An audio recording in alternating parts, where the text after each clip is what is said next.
Okay. Good evening, sir. This is Lakshmi. Yes, ma'am. Ma'am, you can switch on the videos, ma'am. Yes, sir. I am inserting that background, sir. 1 second, sir. Welcome, Vasanti, ma'am. Ma'am, you can unmute and talk.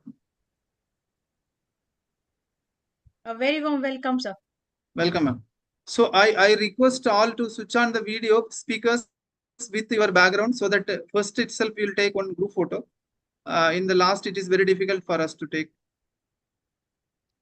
Vasanti, ma'am, you can put the background, ma'am.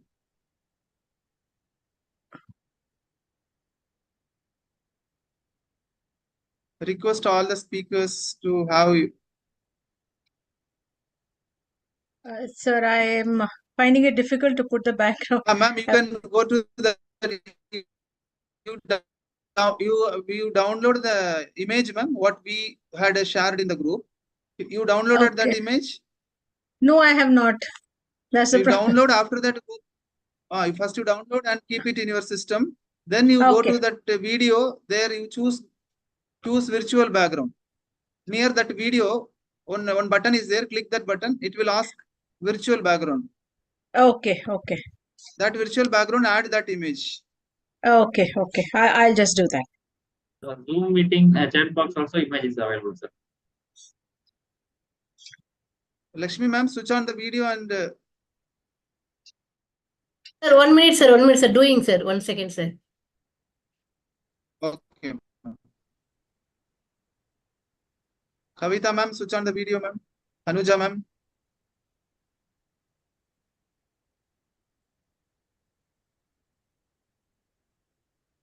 Okay. Danush.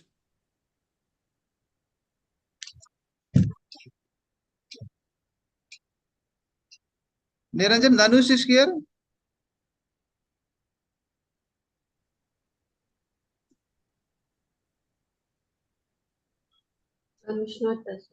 Okay, right. Yeah, sir. Danush is there. அவனுக்கு mic இல்ல sir. அதனால அவன் பேச மட்டும் முடியாது sir. Okay, right. Okay. So Vasanti ma'am, you can switch on the all please switch on the video. We will take the photo, then we can go for that.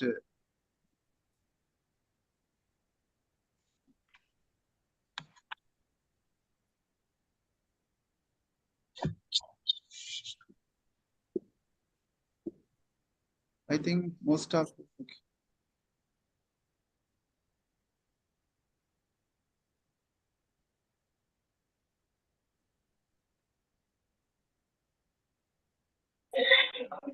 Danush, take a picture.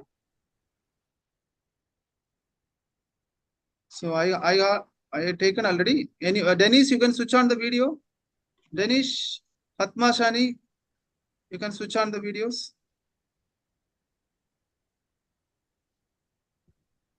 Dennis. Yes, I will try. Okay. And request all speakers when you are presenting, you can switch on that video and talk when during your presentation. Ma'am, Sagira ma'am, you will also take one screenshot, ma'am. Then we can go.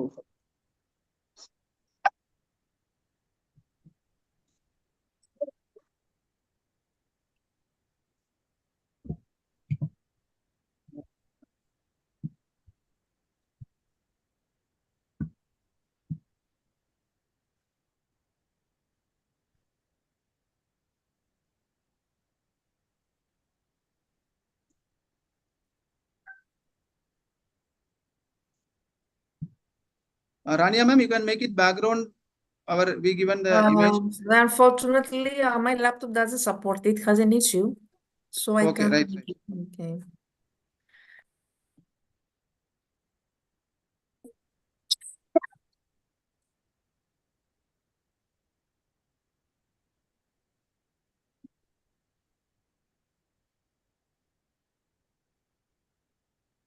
Okay, I think Bharat, we can start, Bharat.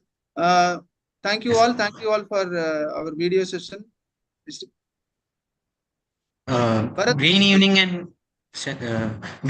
and warm welcome to one and all present here. This is Bharat, IGEN VRP supervisor, core organizer at ENERGATHON 2024. Before moving forward to the event, pre-conference 01 ENERGATHON 2024, let's look after the importance of energy conservation. Conserving energy is the key to reducing our reliance on non-renewable resources such as fossil fuels. So, one meaningful way to save energy is to use environmentally friendly natural resources such as harnessing renewable energy resources like solar and wind, water, oil, gas, etc. within a limit. Now, let's move on to our main pillar, nothing but SDG 7, which is the main reason for the ENERGATHON. Sustainable Development Goal number 7 calls for affordable, reliable, sustainable, and modern energy for all. By 2030, it's our the following are the 3 targets that we need to achieve for the basic foundation of our work. Ensure universal access to affordable, reliable, and modern energy services. Increase substantially the share of renewable energy in the global energy mix. Double the global rate of improvement in energy efficiency. Before entering into the main theme, let us rewind our benchmarks of the energy conserving events. The first initiative by IGEN is none other than IGEN ENERGATHON 2020. On the eve of 50th International Earth Day, we, the Institution of Green Engineers, have planned India's first lockdown ENERGATHON 12-hour session with 12 speakers and non-stop eye-opener event. It gives us the great pleasure to inform you that we have organized ENERGATHON 2020 overall the international level with a grand success and made us to arrange the next further stage, nothing but ENERGATHON 2023, which have made nearly 40 speakers have participated in that, and 13.36 hours non-stop virtual conference have made us to attempt and second world record of ENERGATHON 2024 now. And I'm very happy to announce that for previous ENERGATHON session, we have achieved a world record certification in India Book of Records, Asia Book of Records, everything that have been coordinated by our team and with all the coordinators and organizers. We are very happy to inform all. Thank you.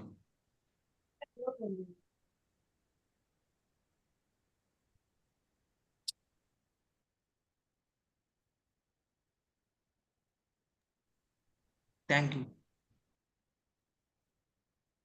Bharat, you can proceed with the next agenda.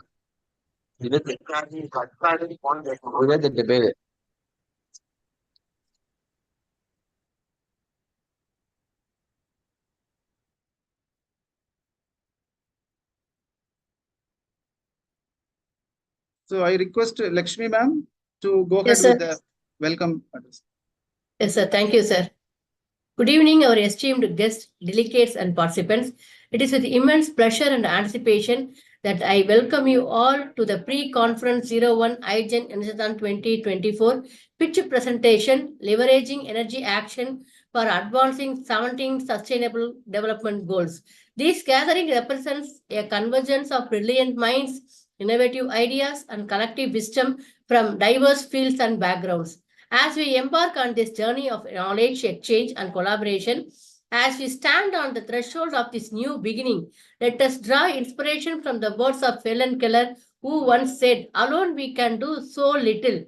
Together we can do so much." So today we come together as a community united by a shared vision and a collective determination to make a difference. In the words of Merlin Emerson, what lies behind us and what lies before us are tiny matters and compared to what lies within us. Let's harness the power within us, the power of passion, resilience, and the creativity to chart a course towards excellence and achievement. As we delve into the sessions and discussions ahead, let us keep in mind the words of Margaret Mead, who famously said, "Never doubt that a small group of thoughtful, committed citizens can change the world. Indeed, it is the only thing that ever has." Each one of us gathered here today has the power to effect change, to spark innovation, to leave a lasting impact on our respective fields and beyond. This inaugural event represents not just a accumulation of months of planning and preparation, but also the dawn of new era filled with endless possibilities. Let us embrace this moment with enthusiasm, optimism, knowing that the challenges we face are the opportunities in distinguish. I would like to express my sincere gratitude to our leader, Dr. L. Ramesh sir, IGEN President, who is a backbone for each and every activity. I welcome you, sir. The moderator, Welcome. Dr. Balamurugan, Vice President, IGEN. I welcome you, sir. The organizers, the partners, Energy Savaraj Foundation, IGEN WebGR Green Circle, and the event coordinator, Dr. R. Zagira ma'am, and myself, and the eminent speakers from various parts of the world.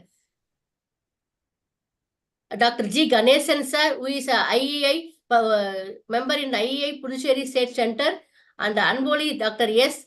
Madan Kumar sir, Tanjatco, Dr. Israt Mira Misana madam, Dr. Srividya Sukumar ma'am, Dr. E. Kavita ma'am, Dr. K. Manimala ma'am, Dr. Preeta Mary George, Mr. B. Manigandan sir, Dr. T. Anuradha madam, Dr. Praveen Tomar, Dr. Rania ma'am, Dr. Vasanti Rena William ma'am, Dr. Dennis sir, Dr. Zagira madam, Dr. Tanuja ma'am, and Mrs. Batmashini ma'am. I welcome you all for this pitch presentation, and also the volunteers who all made this pre-conference a full event, whose dedication and hard work have made this conference a possible. Your tireless efforts have created this platform for us to learn, to connect, and to grow. In closing, let us approach this conference with open minds, generous spirits, and a shared commitment to excellence. Together, let us make this gathering not just as a moment in time, but also a catalyst for transformative change. Thank you once again. I welcome you all for ENERGATHON 2024 pitch presentation, leveraging energy action for advancing something sustainable development goals. Let us make our journey begin. Yeah, thank you, Dr. D. Lakshmi ma'am. Now I request Dr. L. Ramesh sir, IGEN President, to take opening remarks of the pre-conference with a kickstart. Thank you, Bharat, and very happy to start our pre-conference today. It is very warm and very green. Welcome to all the eminent speakers, those who are going to give the essence on SDG 7 and interlinked action, how we can able to achieve all other goals, goal number 1 to 17. It is very interesting that it is pointed out by Bharat, the Institution of Green Engineers having a concept of IGEN conference, having a concept 3, 4, 5, 6 concepts are there. You all know that the Institution of Green Engineers working towards the green goals, towards sustainable development goals, in which how we planned this action into, we have a IGEN Innovation Consortium. Through that, we are concentrating on innovation through Young Green Innovators Army, through the school students, through the college students. That is one part. Second part, we have IGEN Energy Saving Club. We call it as NSAVE Club. So through that NSAVE Club, presently 35 NSAVE clubs in India. Through that NSAVE Club, we are connecting the students, connecting the colleges. Through that, we are promoting energy saving 9 mantras, save 1 unit per day. And that will be creating awareness across the colleges nearby that villages like that. So this is the second part. And the third part, we have a IGEN International Day, a team headed by our cluster heads. So this international team day, they will have several competitions. They will celebrate particularly all the United Nations International Day. And we have a concept of IGEN awards. Presently, we have 3 awards, that is Women's Day Awards and IGEN IVD Awards, that is International Volunteers Day, December 5. We are celebrating that and appreciating the volunteers, that is IGEN IVD Awards. And we had a big celebration on we call it as SDG projects, IGEN SDG projects. We had presently 4 projects in action. One is IGEN minus CO2, how we can able to reduce carbon dioxide emission. The second one is Energy 99 Challenge. The student has to go to 99 home to create awareness. Third one, IGEN Talk for SDG. So to create awareness on SDG goals. And fourth one is the IGEN Cycle for Green. We have to do cycling and to create awareness for green. And another concept we have, every Friday we are releasing the video related to green. We call it as IGEN Battery. So for this we are taking the international reports and converting that as video. So this is all where the vertical where IGEN is having, and the one vertical is IGEN conference. So through that conference, we have IGEN ENERGATHON, we have IGEN Environthon, we have IGEN Conservathon, and another STG conference. So like that, 4 conference which we scheduled. So today we all are gathered here for IGEN ENERGATHON 2024. Rightly pointed out in the COVID, myself, Bala and Gogul, we had a discussion and Bala coined the name of this conference as ENERGATHON. In 2020, we had a wonderful session in the 2020. It went on well. It started, and 2023 we had a good show. 2020 with Asia Book of Record, and 2023 with World WCRA, World Book of Record certified Great Britain. That is for 19.6 hours. So what actually the difference in between 2020 and 2023? So one is with respect to time, and another part we had several discussion through conclave discussion, through panel discussion, like that activities. We connected the speakers across the globe and the partners across the globe, and they will have a discussion. Finally, we communicated the recommendation to the particular part. So this ENERGATHON 2024, it is the interesting one when compared with 2020 and 2023. Why we call it as it is interesting one, and another part is, so all this ENERGATHON is directly related to Earth Day. So it started from 50th Earth Day 2020, and now it is 53rd Earth Day. On behalf of 53rd Earth Day only, we all are gathered here for IGEN ENERGATHON 2024. So this is Asia Book of Record, WRCA and IBR World Record certified 54th Earth Day indexed 3rd edition of IGEN ENERGATHON, which is ready for 24 hours marathon to deliberate the following global themes and provide sustainable solution for implementations.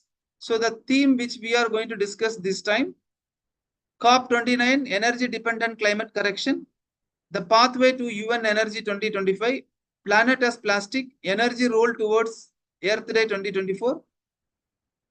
4th theme, COP 2030, Sustainable Energy Action Plan. 5th theme, India SDCF 2027, Role of Energy. 6th theme, Advancing 17 SDG through Energy Triangle. So these are the 6th theme which we are going to have a deliberation and come out with strong recommendation. That recommendation we are planning to communicate to the respective organization. So it is interesting, and we have very good partners here. Around 11 partners are there, and organizing teams are there. So collectively, we are together. We are going to provide a very beautiful solution for SDG 7. So today we all are gathered for the last in this related to the last theme, that is SDG 7 and interconnected all other SDG goals. How this energy play a big role in the support of all other goals. Talking from SDG 1 to SDG 17, what is the role of energy in achieving all? So that is what our speakers are going to give you the valuable presentation. Based on this presentation, so this is a pre-conference 1, and pre-conference 2 we are planning in the 27th, that is next Saturday. So that is, we are planning is 17 states it is a pan-India program next Saturday. 17 states, 17 institution, 17 speakers going to talk about the SDG, the same concept, but all are going to talk about the innovation in the next Saturday. So completely related to innovation, all are going to talk. And this is this 2, and the third pre-conference which we are planning is the completely related to the 6th theme. I told you 6th theme, the 6th theme, the pre-1 is going to happen in the 3rd. This is about the professionals pre-conference, and the student pre-conference also we are planning. So we have 2 or 3 sessions for students pre-conference. And it is interesting, the same SDG interrelated goals on the that is May 18th, we are planning for a 17 country, 17 students are going to talk about the SDG. That also we are planning. And we are planning for, again, institution head, how they are going to talk about SDG, like that in the different angle, which we are coming together. I would like to appreciate, I would like to salute the volunteers, lot of new volunteers joined with us today as a organizing partner, organizer. So because of the volunteer, we all are connected here. Big salute to all the volunteer who support us, help us to take our organization to the next level. Thank you all. Thank you so much. Thank you, sir, for a detailed brief on our activities and plan of action. Now I request Dr. D. Lakshmi ma'am to give an introduction about the moderators. Thank you, Pa. Can you hear me? Yes, ma'am. Okay. Let me introduce our moderator, Dr. J. Balamurugan. He received his engineering doctorate in 2018 from St. Peter's University and his PG in 2011 from MGR University and a BE in 2000 from Madras University. He has an overall experience of 22 years, in which more than 8+ years in installation, administration, maintenance of various network systems, hardware peripherals on Windows, Linux servers, firewall, video conferencing solutions, and 6+ years in generation, transmission, distribution, ranging from 110 megawatt to 660 megawatt generators, 230 or 400 kV ST lines, 230 kV indoor GIS outdoor substations, HVAC operation and maintenance, IoT, smart metering processes. Recently, he has debuted to SEDA, State Nodal Agency for Tamil Nadu State, reporting to Ministry of New and Renewable Energy, looking after several renewable energy schemes. He is heading the solar-powered EV charging station, unique project funded by TANI, installed in DPA complex, Nungambakam, and 2 more EV projects are to be executed near Secretariat and other government buildings. His passion for research is to find optimal solution for power system problems in AI, machine learning. So to his credit, he has organized and coordinated many national and international conferences. He has received many awards for his research activities and an international award by Venus International for his significant contribution in organizing activities in Tamil literature. He was the organizing secretary for 35th Electrical Convention of Storage Technologies, which was held in Chennai, addressed by the Professor Ashok, National Advisor for Storage Solution and keynote speaker by an eminent engineer. He was one of the organizer and technical co-chair of IEA 32nd Indian Energy Congress held at Chennai during the year 2017, with the witness of His Excellency Honorable President of India, together with the Governor of Tamil Nadu. He has organized more than 25 workshops, 10 symposiums, 30 seminars, and given many technical lectures for finding solutions to emerging energy needs.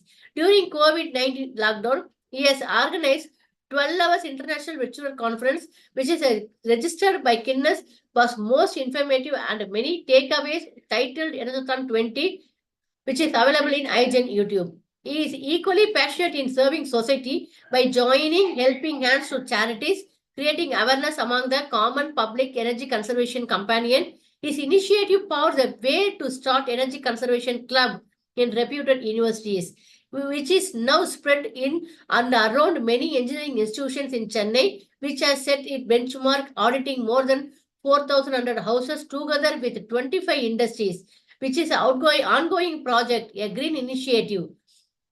As a measure of impact journey energy conservation, he is in process of developing a portal to connect many premises through IoT in implementing DSM, which is ongoing research, welcoming student communities for collaboration. He has also executed 45 Save Energy Awareness talk in various industries, including TNAB in-house training center, TTI, and delivered lectures in numerous engineering colleges in emerging technologies like renewable energy resources, hybrid electric vehicles, IoT, home automation, blockchain, energy auditing, AI-based algorithm, etc. He has given 15 talks with the school students.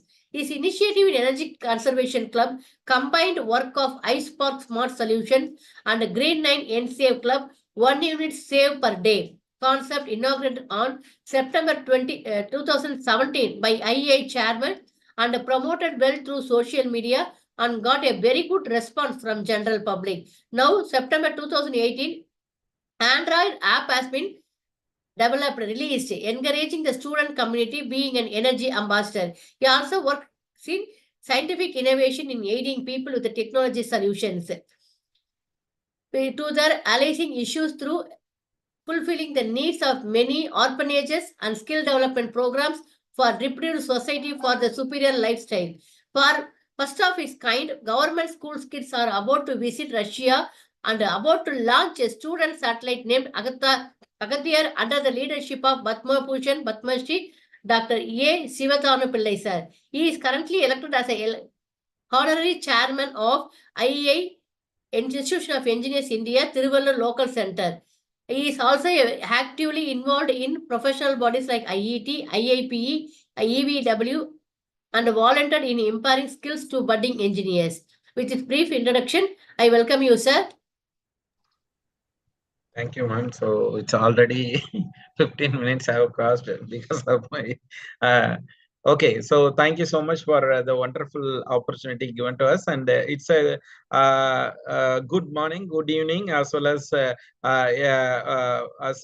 people are talking about green. So green thinkers are connected together, and we would have a very good discussion. So it's all about the discussion only. It's not the solution that is going to be provided. It is about the discussion on energy. So as our president, well-wisher, and the green thinker, so it is because of him only it has been started, and now we could see that everywhere the green talk is going on, and even the kids, the newborn, I do not know what is going to happen. The newborn kids would be also talking about green, green, because of our president. So it's because of this thought process we came to do such things with his guidance, ENERGATHON, ENVIROTHON, as he said.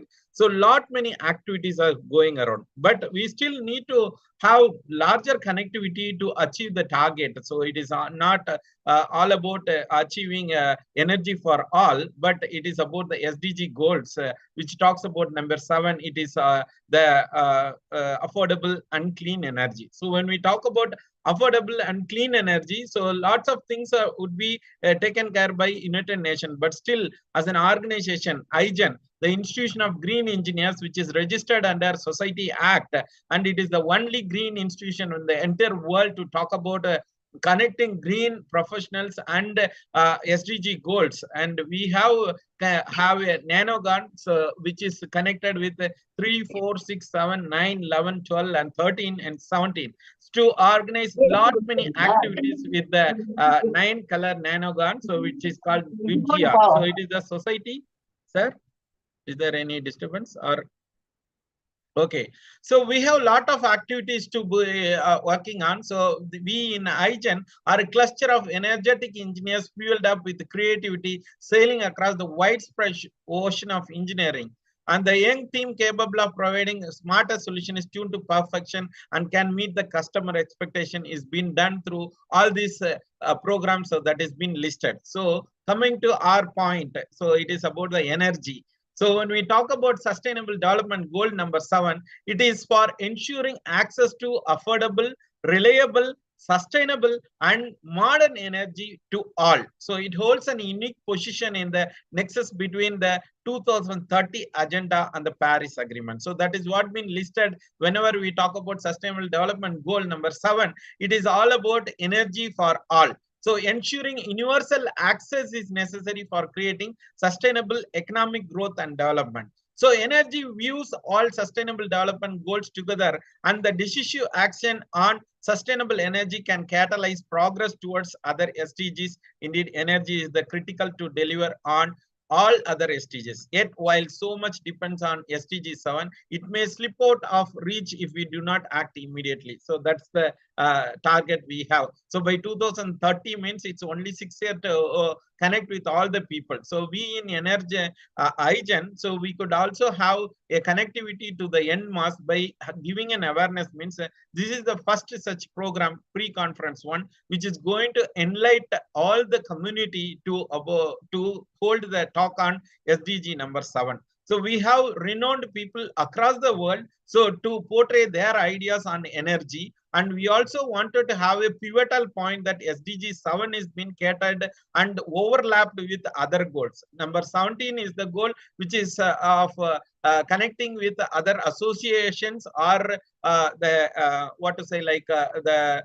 governmental, non-governmental bodies. It's a partnership, means we need to partner with each and everyone. So we welcome each and everyone, means the partnership which has been already connected, those people are connected together to have a talk on this SDG number 7 in respect to all the SDG goals.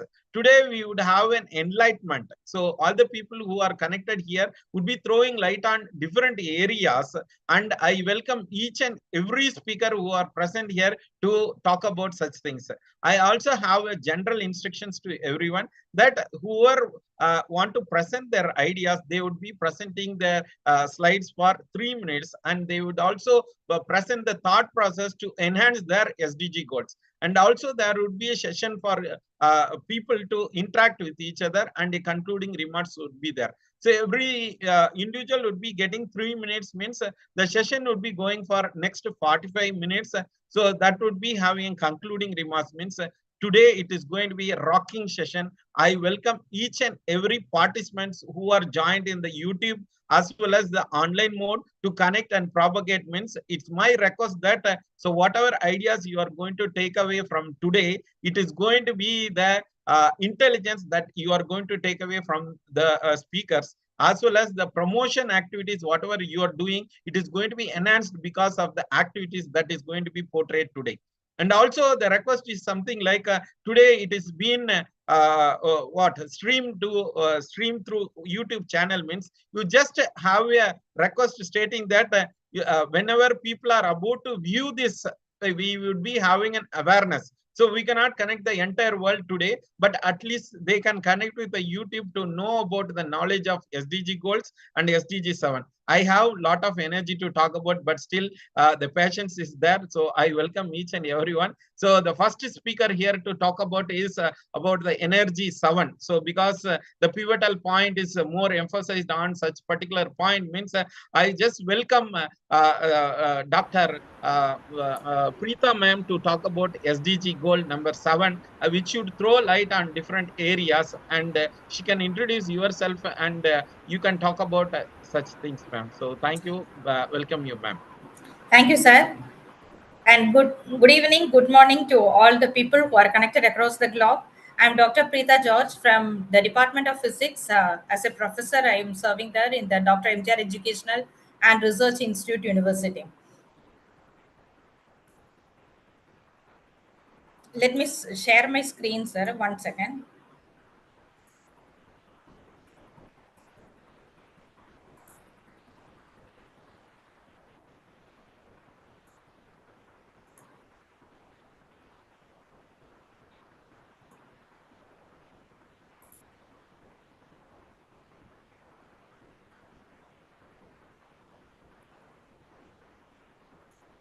Sir, can you see my screen? No, ma'am. No, So ma'am. again, It stopped. You can share again. Yes, sir. 1 second.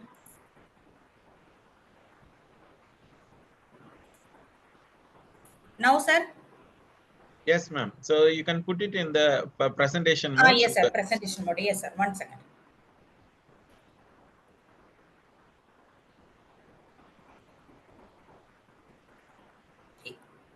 Sorry, has it changed in the presentation mode? No, ma'am. No, ma'am. So please. Yeah, fine, ma'am. Yes, ma'am. Perfect. Yes. Thank you, sir. So my topic is SDG 7, affordable and clean energy.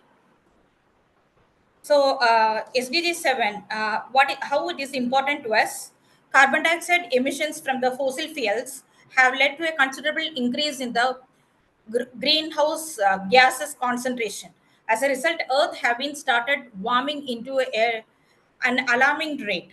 So why SDG 7 is important? Goal of SDG 7 is to ensure access to clean and affordable energy, and it is the key to the development of any nation in terms of agriculture, business, communication, education, healthcare, transportation.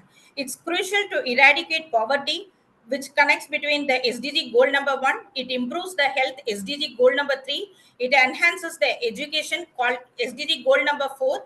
promotes economic growth, SDG goal number 8, and combat climatic changes, SDG goal number 13. Here, all of us are assembled here to show light in the interlinkage of SDG 7 with all others balanced 16 SDGs. So current status of SDG 7, as all of us know that the main resources of the energy are from the solar, tidal waves, electricity, hydroelectricity, geothermal, wind electricity, biomass, etc. The targets of the SDG 7 lies in the SDG 7.1, 7.2 and 7.3. What is 7.1? It is the proportion of the population growth with access to the electricity. 7.2 is the proportion of the renewable energy in the energy mix, and 7.3 is the proportion of the population in energy efficiency. So these are the main targets. And where do India stands when we consider about the goal number 7? And all of us are aware that the major resource of the energy for the India is derived from the coal, then hydroelectricity, then the renewable energy sources, natural gas, nuclear, and the oil. And nearly 85% of the people of India have the access to electricity. 100% of villages are electrified, and we have reached a transformer in each village. But still, 31 million people are deprived of the electricity. And why I am debating towards the solar power. Solar energy is the unlimited energy resources which is available in the earth. It is an infinite source of energy. It is available in plenty. Environmental pollution can be minimized, and it is the cleanest and the purest form of energy. It reduces the greenhouse gas emissions and mitigates the climatic change. So here lies the importance of the International Solar Alliance. It is a government treaty which is signed between the nations to tap the potential of the solar resources which is available in the market. And the vision of the International Solar Alliance is the one sun, one world, one grid, and that you can call it as also work. And the mission of this International Solar Alliance is to have one light at a home. And this is the energy transformation we are expecting by 2050. By 2050, we are expecting that we will have universal access to the electricity, 100% energy efficiency, and energy access will be there. We will achieve increased percentage of the renewable energy. We will try to minimize the energy cost of this the energy which is derived from the renewable energies, reduces the carbon dioxide emissions, job creations, increases the job creations, energy efficiency, and it helps for the greater economic growth. And I like to end this presentation by a quote: "Today's ignorance will bring a dark tomorrow." So we can educate our young generation by stating the importance of the energy and how to save the energy and use the energy judicially. Thank you. Thank you so much. So you judicially used your time. So within 3 minutes, you have given all the enlightened points. So it is great to see that a lot of statistical data has been portrayed. So today you could see that it is SDG goal means it is for everyone, leaving no one behind. So that is the objective. Yes, and the sir. statistics also you have given is that so if access to electricity is available for all the individuals, still percentage. So it is also 31 to 50% of the population don't have access to electricity. That is the darkest part that you have highlighted. It is a good thought process that you have kindled the idea for the rest of the goals to achieve with energy. So thank you so much for your time. And when your closing remarks is there, so we would listen to all the people and come back Yes, with sir. the thought process, ma'am. Thank you Yes, so sir. Yes, much. sir. Thank you. So Thank you, sir. thank you, ma'am. So this is a new start process, and we could see that SDG goal number 7 has given a lot of ideas: affordable and clean energy. So Madam was talking about the clean energy, where it is about a decarbonization method. It is not alone about the affordability. It is also switch over from this black fuel to the green fuel. That is the objective behind it. So when we talk about solar energy, she was also portraying something about the ISA. So one world, one sun, sun. So that was the greatest thought process. So every energy is available for everyone. That means to say we need to have the technology to cater all such needs, and also the energy need to be given to everyone. So one resource need to be taken up, and if it is not given to everyone, it is not the justice that it is going to be there. So we need to give justice to everyone. So thank you so much for this enlightenment. So we will have the next speaker. So SDG number 1. So it is about the no poverty. So today we have Dr. Ganesan sir, so who resides from Pondicherry, and he has have a good experience of each and everything in engineering fraternity, and he is also serving as a honorary secretary for Pondicherry of Institution of Engineers. We welcome you, sir, for to express your thought process on SDG number 1. So it is all about the no poverty. The dais is yours. You can present your thought process. Welcome you, sir.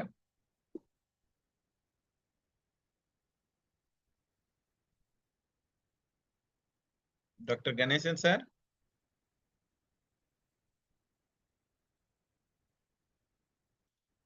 So coming to the point, if Ganesan sir has some difficulty in connecting with the number 1, so who is always people need to have connectivity, so stating that they wanted to be the first, so we will go with the second person. So if the first one is missing, we would have the second person to talk about it, and we have a very greater personality, so who is going to talk about no hunger. So hunger is the major area which people need to think about. Means in the odd hours also we'll sitting, means the hunger nature is going to eat about our thought process, not the stomach, but still we have everyone has a stomach to fill in. So we have a lot of ideas to be filled in within our brain. So we have Dr. Madan, so who would be talking about SDG goal number 2. So please, Madan, so you are most welcome. அன்னை தமிழே அருந்தமிழே அனைவருக்கும் இனிய காலை வணக்கம், மாலை வணக்கம் மற்றும் இரவு வணக்கம். Warm good evening, good afternoon, and green evening and green morning to everyone present all over the world in this wonderful meeting, wonderful occasion. So heartfelt thanks for Dr. L. Ramesh sir and J. Baramurugan sir for organizing this wonderful ENERGATHON meeting, pre-conference, and which indulge and involve all the green thinkers around the world to get connected to this wonderful meeting. And without delay, I am Dr. S. Madan Kumar, working as Assistant Engineer in Tamil Nadu Electricity Board in Mettur Thermal Power Station as a turbine operator for past 12 years. And I am the head and chairman of IGEN Green 9. I'm working as a coordinator, chief organizer for Aram Anbin Alayaram Trust, the trust to save humanity. So we are doing lots and lots of humanity saving services around the world.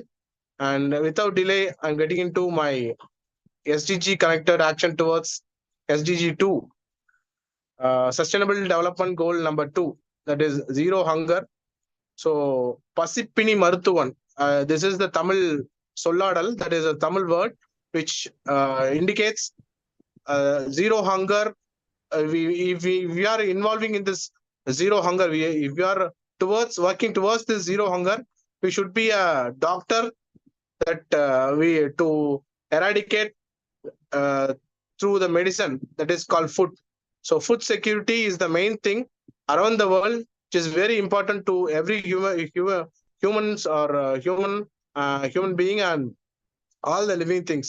So SDG 2 is the main thing which involves in all the other sustainable development goals, and it also get connecting to SDG 7 very well. As we know, ending hunger is a global imperative which is very tough in this growing population, and especially in diverse effect. We came to know ending hunger will be not possible without adequate, reliable, and affordable access to sustainable energy. The energy must be sustainable to end this hunger in an easy way. So it is a bit tough in this current situation. So current patterns of energy use in food systems are unsustainable because they rely heavily on the subsidize fossil fuels. The fossil fuels plays a main role in energy linkage between the energy and zero hunger.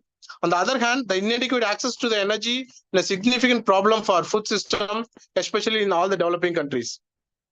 So current affordability is the main major barrier for adoption of renewable energy in food systems.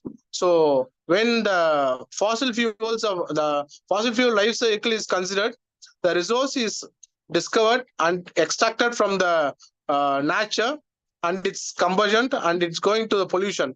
So in this way, we giving back to the society in a global warming way. It is very tough to eradicate the zero hunger if we are going in this way, because next slide. The biocycle chain is like getting the oxygen from the trees and giving back carbon dioxide to the trees, and they are giving back as a developing economy by giving back a byproduct from the system. So energy is deeply interlinked, and we are deeply subsidized by the fossil fuels in this criteria of energy zero hunger. So interlinkages between zero hunger and energy for all is climate smart energy for food system transformation. This is the main thing. So the smokestack, that is, oxygen is intake of the industries, and CO2 is the intake of trees, and CO2 is giving back to the society as economic, the bioeconomy coming as wood and papers, and we are giving back to the earth like fossil fuels, and it is like a full of chains. So climate smart energy for food system transformation and harmonization of bioenergy and food production plays a major role in connecting the SDG 2 and SDG 7, that is zero hunger and affordable and reliable energy. So integration of these SDGs to ensure the food sustainability is very much needed in this 2030 agenda. And towards this zero hunger, we, Aram Anbin Trust, is doing lots and lots of activity. We are not only talking about this zero hunger, we are working towards the zero hunger by eradicating the hunger by providing food for the roadside people, physically challenged and mentally challenged people for the past 1450 days continuously, and we are working towards it, and the process is still ongoing. We are giving it sustainably and continuously and eradicating this, providing the food for the roadside people, and we are working towards the people, we are for the people, and we are working for the 5 P's: people, planet, prosperity, peace, and partnership. And we planning to give it for 20-30 days. That is the 2030 agenda. So today is 1450th day. So we'll continuously provide food for the roadside people, and we create awareness to the public that this is not the advertisement. We are about to give the awareness to the people about the food security. There are millions of people are still in starving position. So we should provide food at least in the base of humanity. So we are started doing this project, and we are still planning to eradicate this zero hunger. There should not be a zero hunger. There should not be a hunger in this world when we achieve this wonderful agenda, 2030 agenda. So this is the base index, and this is our Aram Anbin Trust, the trust to save humanity. Like this, these are the people we are giving food, and daily we are posting these photos to the community through all the social medias. So thank you so much, IGEN team and Ramesh sir and Balamurugan sir, for giving us the wonderful opportunity to show us, and that is Aram Anbin to the society and to the world. Thank you. Nandri Vanakkam. Thank you, Madan sir. So you are not alone feeding those people. So you are feeding in with a lot of informations to us, and it is a good opportunity to understand that the energy man is energizing everyone. So 1415 days is not been completed. It is going to be an ongoing process, and you would be feeding everyone. So that is a good connectivity with the people that you are serving. The entire mass means it is impossible, but still as an energy, so you are serving to the nearby people. It's a good opportunity to understand such data.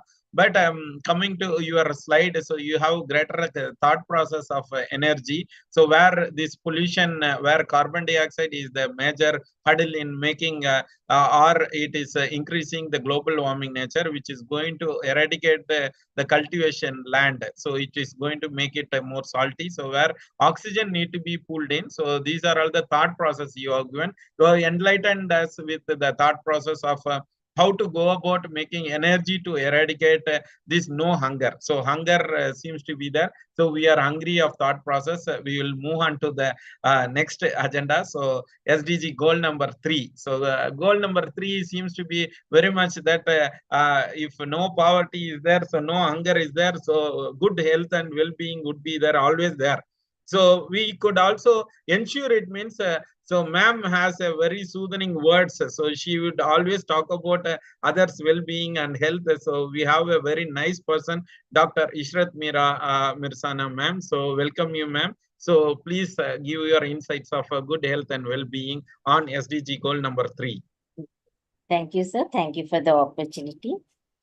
So as sir has already introduced, I will not give much time for my introduction. I'm a professor from Muftamja College of Engineering and Technology, Hyderabad, and also a director of Engineers Without. And coming to the topic that I wanted to discuss was about how SDG 7 is connected towards SDG 3. So with respect to it, what is this SDG 3? It is about good health and well-being. And there are certain targets that are being laid down by the UN organization. That is, target 3.1 is to reduce the maternal mortality and to end the preventable deaths under the age of 5 and fight communicable diseases, then reduce the mortality from non-communicable diseases and promote mental health, and prevent and treat substance abuse, reduce road injuries and deaths, and universal access to sexual and reproductive care, family planning and education, achieve universal health coverage, reduce illness and death from hazardous chemicals and pollutions. So these are the targets that are laid with respect to the good health and well-being. So what is the progress that has been made by this SDG 3 is, we were progressing. There has been an enormous progress that has been done with this SDG 3. But unfortunately, the COVID-19 has reversed these decades of improvement, and hundreds of thousands of additional deaths have happened in which was not expected. And thereby this progress, which was in accelerated position, that accelerated the communicable diseases, but also interrupted the childhood immunization program across 70 countries, led to this spike. And this has led to that the essential health services across the globe, almost less than half the global population is not having them. So these are the progress of SDG 3. When we talk about 17 SDGs, the 17 SDGs are all connected together to the SDG 3.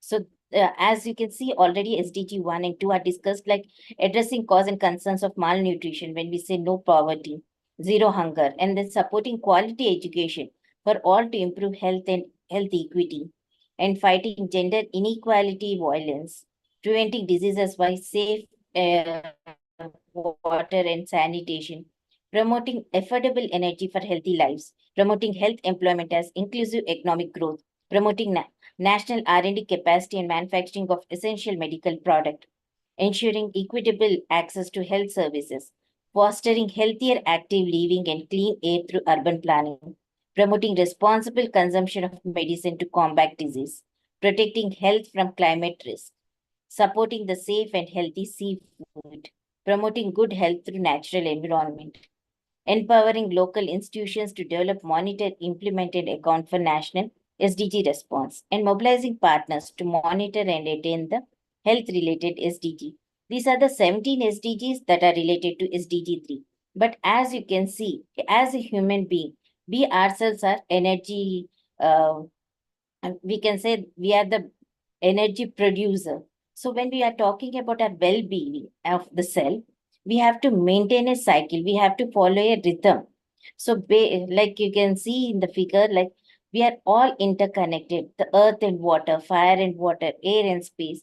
There are specific time limits within which if we work together in cycle, thereby we can maintain the well-being of self. So in a similar way, the energy that is being produced can be utilized in the best possible way to maintain our health. And when we talk about in a similar way, the SDG 7, that was within ourselves or human being. But when we talk about the society also needs energy. So to further SDG 3, we need to have clean cooking solutions. Like we can use the solar power for cooking purpose because almost 2.8 billion deaths occur every year due to the air pollution that is caused during the cooking process. So the solar cooking, if we are using, that's a clean cooking solution that we can have it. And promote integrated energy planning. When we say promote integrated energy planning, it is about clean cooking, electrification, engaging the clean cooking with the power sector. We can have multi-sector integration and all those things. And we have to invest in clean and sustainable energy for healthcare facilities. Invest in resilient systems in households and institutions. When we are talking about the correlation of SDG 7 to SDG 3, we need to support targeted energy subsidies for adequate and reliable energy to protect health. Because when we are talking about this, most of our kids nowadays are attached to the mobile telephone. So there is an energy consumption and it is also impacting the health a lot. So how we can have the energy poverty that is being taken away by these various electronic gadgets, how we can regulate them so that we can have a social well-being. And the energy subsidies, how they can impact the social well-being should be the focus. And we can have a promote a green and healthy recovery system. So we can directly use the green space for the benefit of the health. So it also mitigates the climate change and the healthcare contributes significantly to carbon emissions. So climate change is a serious threat to the health. So what are the challenges that are hampering this clean and sustainable energy for good health and well-being is the implementation challenges. Because when we want to integrate something, okay, how we can do it, what are the policies that are laid down that will have an impact, and finance related challenges. When we are talking about this grid power, how it can be distributed to various households, that is also a challenge. The capacity, the technologies, and the coordination. These are the challenges that are hampering the sustainable energy utilization for good health and well-being. And the best example, like how the sustainable energy has contributed for the good health and well-being is the implementation of powering the primary healthcare services through solar energy in Chhattisgarh. It has helped in improving the health of many patients because when we are talking about utilization of grid power in a healthcare sector, there are the power get disrupted frequently. So how can we have it continuous power generation so that the healthcare is not disrupted and we can take care of the health? So these are some of my insights with respect to SDG 3 and how it is correlated with the SDG 7. Thank you all for your patience hearing. Over to you, sir. Thank you. Thank you so much, ma'am. So it was a great insight that we need to go with the circadian clock that the nature has given, and we need to go ahead and have each and every energy system so energized through our good health and well-being. And you have also picturized something about the usage of electricity or energy to the public health sector. So whenever we talk about mortality rate, so during the delivery period, so an emergency, there is no public health center. So it is primary health center, which is available, which doesn't have electricity for hot water or for sterilization. Lot of difficulties were there. That was reported to UNESCO, and now people are working on it. So it is a good insight that you have given on good health and well-being. And also when polluting, so all the people who are living in the rural areas, they were having hurdles in burning it. So the burning issue about the gas was there. So it is about the gas was introduced, and now we could see that the pollution has been eradicated, or the polluting environment has made a change. So it is a good thought process that the solar, what to say, like a solar induction cooker, which has been introduced, and right now we could see that even the gas could be replaced in case of natural fuel is going to be extinct, means we can go for alternative means. There are the technological process that is going on, and we could also see that the energizing things would always ensure that good and well-being would be ensured, the targets which is going to be achieved. So thank you so much for your insight and very good presentations, ma'am. So thank you so much. So after educating all such things, we could see that the education seems to be very much important, and it is our responsibility to educate ourselves, not saying that I am ignorant of such things. So when SDG goals is being taken care, and when people should be connected, IGEN is taking up all just steps, but still education is very much important in our own well-being. So that would be enlightened by our speaker, next speaker, Dr. Srividya Sugmar. So who would be enlightening us? So welcome, ma'am. So please introduce yourself and throw light on our quality education goal number 4. Sorry, sir. Ma'am will in another meeting. I think she will connect with after 25 minutes. We will move on to the another speaker. Ma'am, okay, no problem, no problem. So like she is always needed for educating everyone. So she is connected globally. So we need to wait for her. So education is very much important. So before getting into the education, so we have goal number 5, which is about the gender equality. So equality has been the talk of the town, and we equalize each and everything. So now we talk about the gender equality, means all the men should be talking about gender equality. So now we would listen more about such gender equality from our Dr. Kavita ma'am, so who is very inspirational and who is also doing many activities encouraging the kids for innovation. So she would throw much more light on this gender equality. Please welcome, ma'am. Thank you, sir. Am I audible, sir? Yes, ma'am. Perfect. Very good evening to one and all present here. Myself, Dr. Kavita, working as a professor in Department of Physics, Dr. MJ Education Research Institute, and also be the head of Young Green Innovators Army, and happy to be the part of this IGEN ENERGATHON conference. And first of all, I would like to thank Dr. Ramesh sir, the IGEN president, and also the board of directors of IGEN for giving me this opportunity to be the part of this ENERGATHON conference. So today, my topic is gender equality. Dhanush, can you share my screen?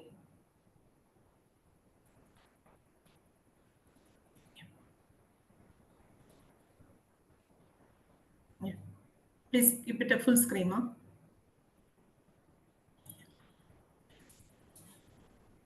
Yeah. Today's my goal is gender equality. We all know that gender equality, it is not a fundamental human right, but it is a necessary foundation for a peaceful, prosperous, and a sustainable world. That has been a progress over the last decades, but the world is not in a track to achieve the gender equality by 2030. We all know that women and girls, they are representing half of the world's population, and also because of its potential. But even gender inequality persists everywhere. It stagnates our social progress. So on an average, the women in the labor market, they still earn 23% less than the men globally. And also women, they are spending more than 3 times as many hours as unpaid domestic and care work as the men. And also the sexual violence and exploitation, the unequal division of unpaid care and domestic work, and discrimination in public office also be a huge barriers for them. And this COVID pandemic, 19 pandemic, it also dragged this gender equality And now, after this COVID, nearly 70% of health and social workers globally are women. Next. Dhanush, next.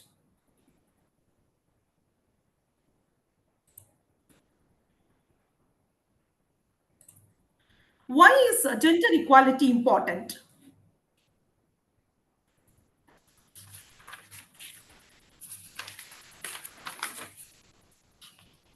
We all know that gender equality is very important because of its crucial reasons. One is human rights, social justice, economic development, health and well-being, peace and security, and also the innovation and creativity, fulfillment of potential also. So overall, the gender equality, it is not only a matter of fairness and also justice, but is also a prerequisite for achieving a sustainable development and building a more inclusive and prosperous world for all. It is also basically linked to sustainable development, which is vital to the realization of this human rights for all. And the overall objective is the society in which men and humans should enjoy the same opportunities, rights, and duties in all spheres of life. And coming to the targets, the gender equality has 6 key targets and 3 additional targets for resource mobilization and policy to be achieved by 2030. The target 1, end discrimination against women and girls. Target 2, end all the violence against exploitation of women and girls. Target 5.3, eliminate the forced marriages and genital mutilation.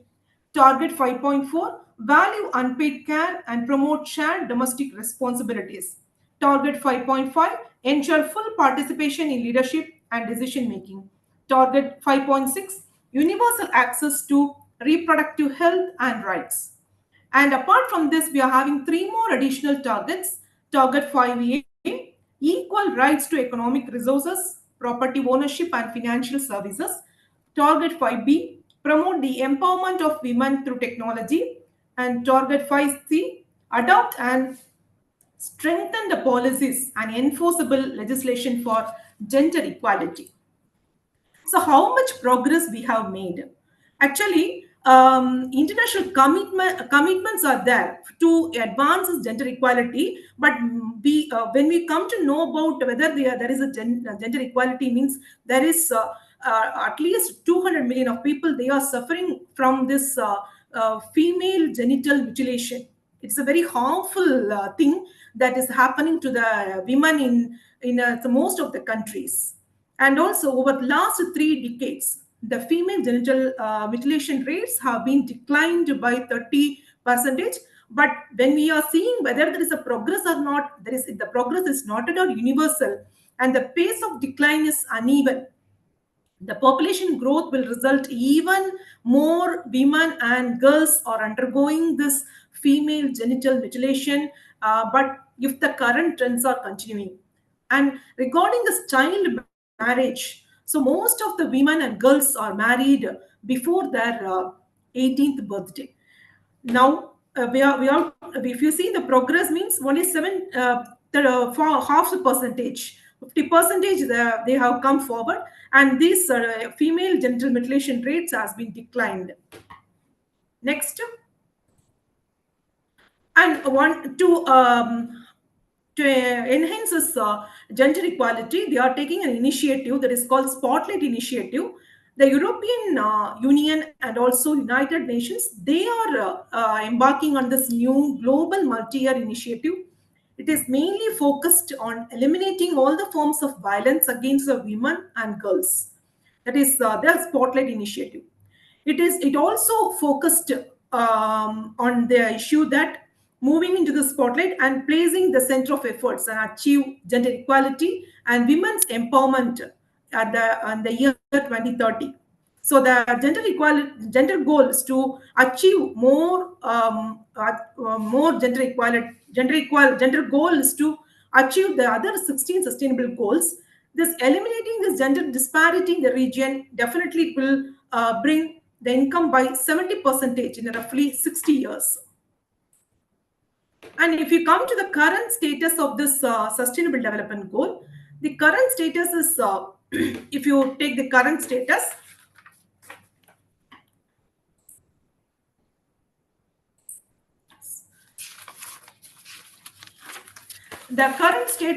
if you take, the world is not in a track to achieve the gender equality by 2030. But at the current rate, it will take nearly 300 years to end this child marriage, and also 286 years to close the gap in legal protection and also remove the discriminatory laws, and 140 years to achieve the equal representation in leadership in the workplace.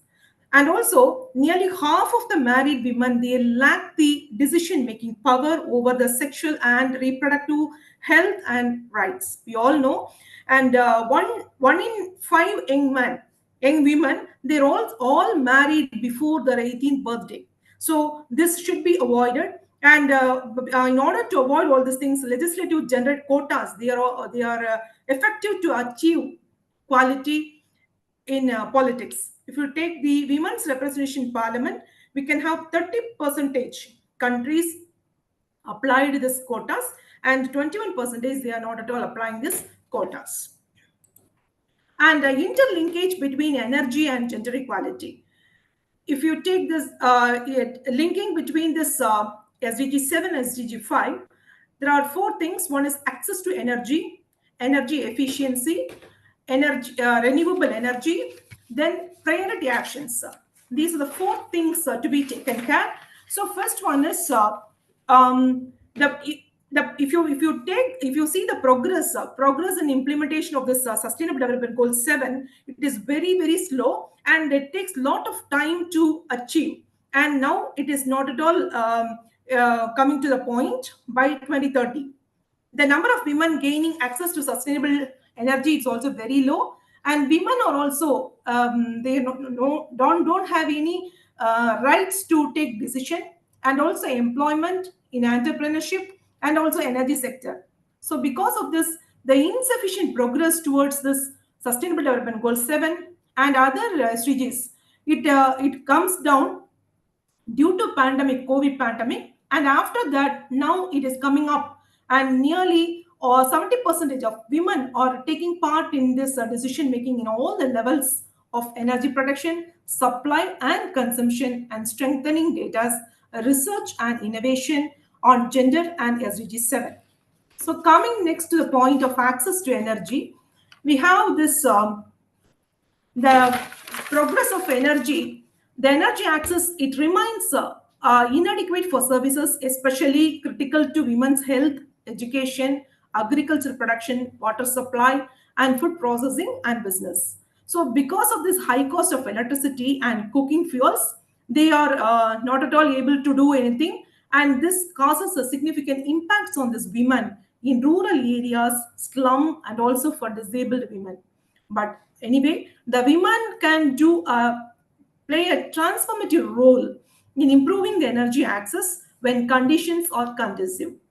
Next one is energy efficiency. If you take the energy efficiency, improving energy efficiency can also make a vast difference in the women's life and livelihood. Sorry to interrupt. The efficiency of the slides are very good, and the time is running out. We have crossed 4 times of the 3 minutes. So it is already 12 minutes time frame. So I should not deny it because of the gender equality. I'll finish okay. it, sir. 1 minute. Yes. Please, ma'am. Yes. So because of this energy efficiency, they are also playing a critical role in achieving this energy efficiency goals. So opportunities are open to all the women across the energy sectors. If you take the renewable energy, it also the share of renewable energy jobs for that is ladies, they increase from 22% in 2010 to 32% in 2018. Last one is the priority actions. If you take the priority actions, first one is we have to reduce the gender gaps in energy access, and second one, we have to support the energy entrepreneurship women for women. Then in third one is increase the women's inclusion in decision making and policy making.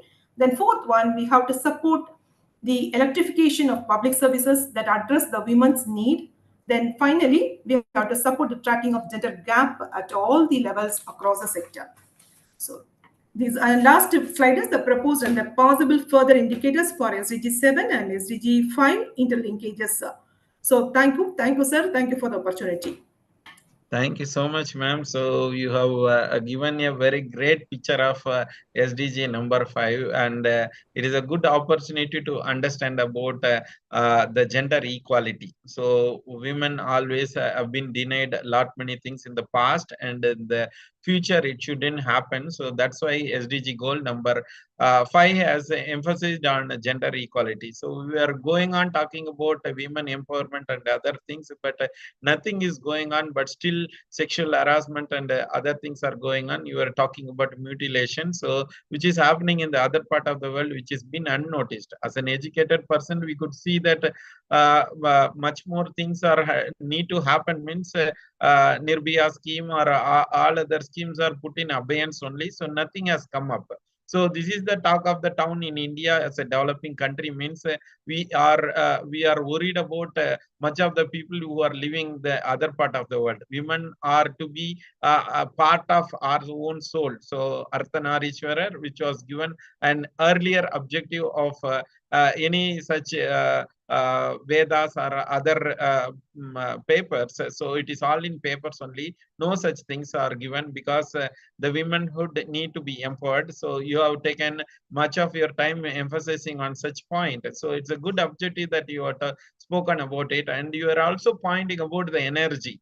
So we could see the statistics that much of the people who are working in energy sector are male dominated society, and no womanhood is coming to work in energy sector. That would be a materialistic character or whatever may be the things. We need to emphasize on gender equality to ensure that energy is being given to the last male connectivity because of the gender equality point. So you have a good slide, and I don't want to disturb you. So if I deny it again, you would put a word saying that in this forum itself, gender equality is not been emphasized, but still we need to think about the timing. So I'm not going to take much of the other people's time. So thank you so much for your presentation. It's a good thought process you have shared, and it is very vital information to know about such things. It is a good forum to portray such things. That's why I didn't disturb you. So thank you so much for your points.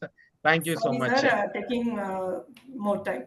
No, ma'am. So it was a good thought process, but still, Dhanush should have enhanced it because this gender equality point, when a male is being behind a female, so he should enable it to move the slides, but he has not done it. So justification need to be given, Dhanush. So thank you. So everything is a point to be noted. So next is going to be the when you are talking, I was just wondering how many womenhood people were watching in the YouTube. So ensure that 29 people are watching there, and I could see much of the male are watching, and female need to watch that YouTube. Means please recommend such people to connect with that. So and we are 50-50 point, and we have crossed number 5 alone. So we need to go a long way to connect 17 goals. So next, it is all about that we are talking about the gender equality. Now we need to think about having a water. Means so because our thirst need to be quenched. So it is about clean water and sanitation. So when we talk about sanitation, so it is the hygiene activities that each and every LKG students are taught. But when we come to clean water, so we don't have resources of water. So water is being not taken into as an energy. So that's the crisis management that we are working in summer season right away. And the climatic changes also throwing light on the eastern part of the world. Like day before yesterday, it has lavished the UAE and other part of the world with rain, but good water is only 8% available. So when we talk about such things, we need to know the statistics of clean water and sanitation. We have a good speaker right away. So who is going to enlighten us with clean water and sanitation? SDG goal number, what to say, like SDG goal number 6, clean water and sanitation would be taken care by Dr. K. Manimala, ma'am. Please, ma'am, so the session is yours. So please enlighten us.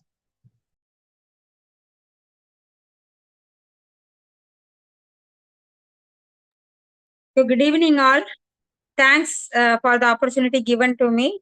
So my topic is SDG 6. Okay. So clean water and sanitation. So let me share the screen first.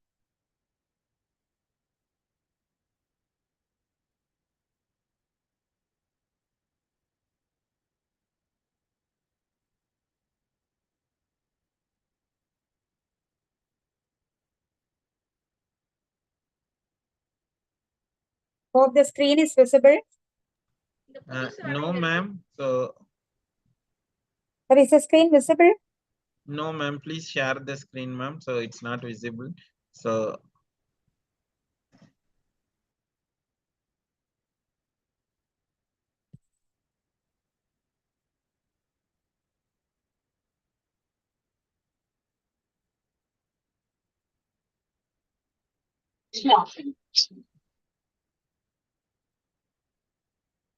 if there is any difficulty, please, Bharat, you can share the PPT so that ma'am can. Sir? Start You can sharing PPT. Tanush, start sharing the PPT. Ma'am, we will share.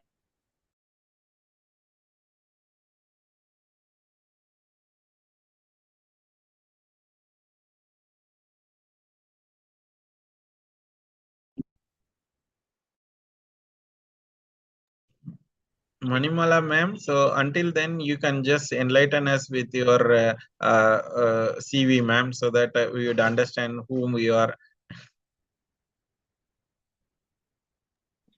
Ma'am, the PPT was shared. Please start your presentation.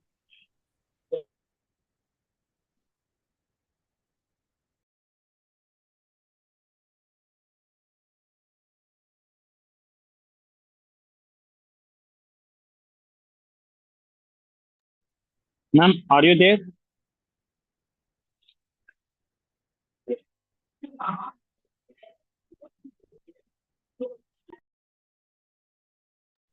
Looks like some connection issue. So. Yeah, sir. Ma'am left it. Ma'am facing some network issue, I think. Okay, Yeah, then she is searching for some water, so at least we can have good enlightenment from other people. So until she connects, we can please, Dhanush, you can close this slide so that we can have the next person to be presented here, presenting the slide. So we have the next goal. So it's not number 7. So somewhere 7 is about our pivotal point, and we have the next goal to be connected. So we have SDG goal number 7 to 8 to be enlightened by Dr. Manihandan sir. So sir, are you available? Yes, sir, I am available.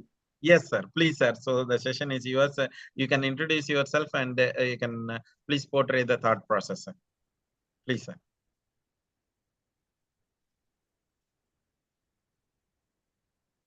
Is my screen visible, sir? No, sir. Sorry.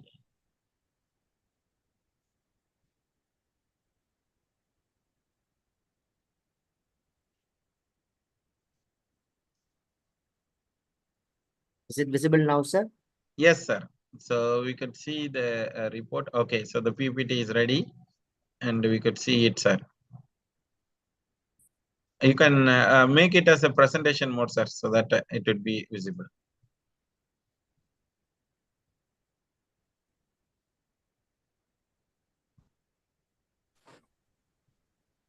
Is it clear now, sir?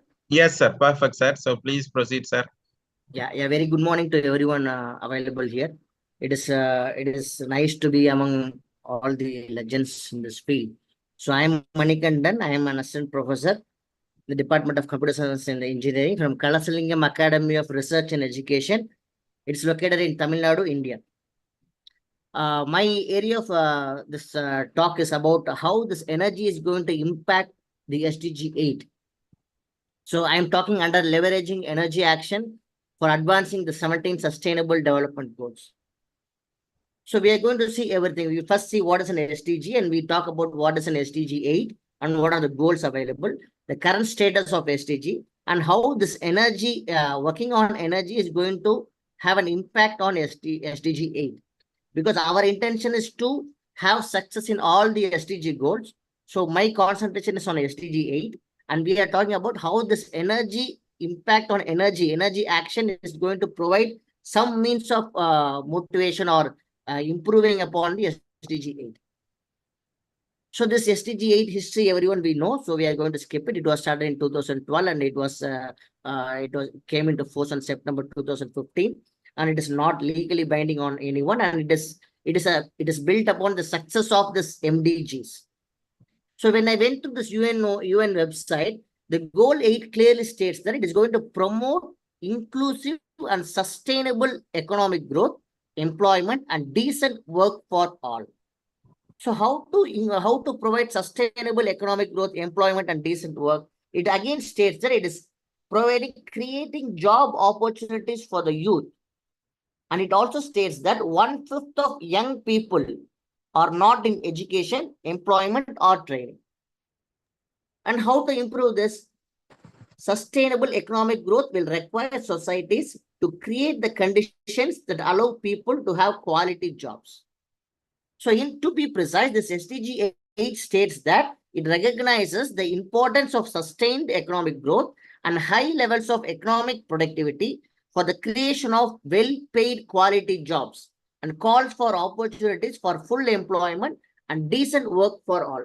So by this, we understand that the SDG 8 is concentrating on the employment opportunities of the countrymen and also providing economic growth to the country. So this SDG has many targets to achieve. So sustain per capita economic growth, achieve high levels of economic productivity, promote development-oriented policies, we improve global resource efficiency, achieve full productive employment, reduce the proportion of youth not in employment, measures to eradicate forced labor, protect labor rights, and promote safe and secure working environments, promote sustainable tourism, strengthen the capacity of domestic financial institutions, increase aid for trade support, and develop operationalize a global strategy for youth employment. So again, there is a report that is given in the UN website, which is clearly stating that what is the current status of this sustainable growth? What is the current status of this SDG 8? So this report on 2023 is stating that global economic recovery continues a slow trajectory. So this was framed in 2012, but because of this COVID pandemic, the entire steps got reduced. So the global economic recovery is on a slow time. The recovery is very slow, and challenging economic conditions are pushing more workers into informal employment. So our goal is to provide formal employment to everyone, but these economic conditions are pushing more workers to informal employment. And global unemployment is expected to decline below pre-pandemic levels. There is an improvement, but still challenges persist in low-income countries such as India. And young women are more than twice as likely as young men to be out of education, employment, or training, just like the previous speaker spoke about this. And tourism is on the path of recovery, but still it's not below it's not above the pandemic level. And COVID-19 has accelerated the adoption of digital solutions, but still there are miles to go. So there is a graph stating that unemployment rate is reducing. As we move from 2019 to 2023, the unemployment rate is reducing, but more has to be done.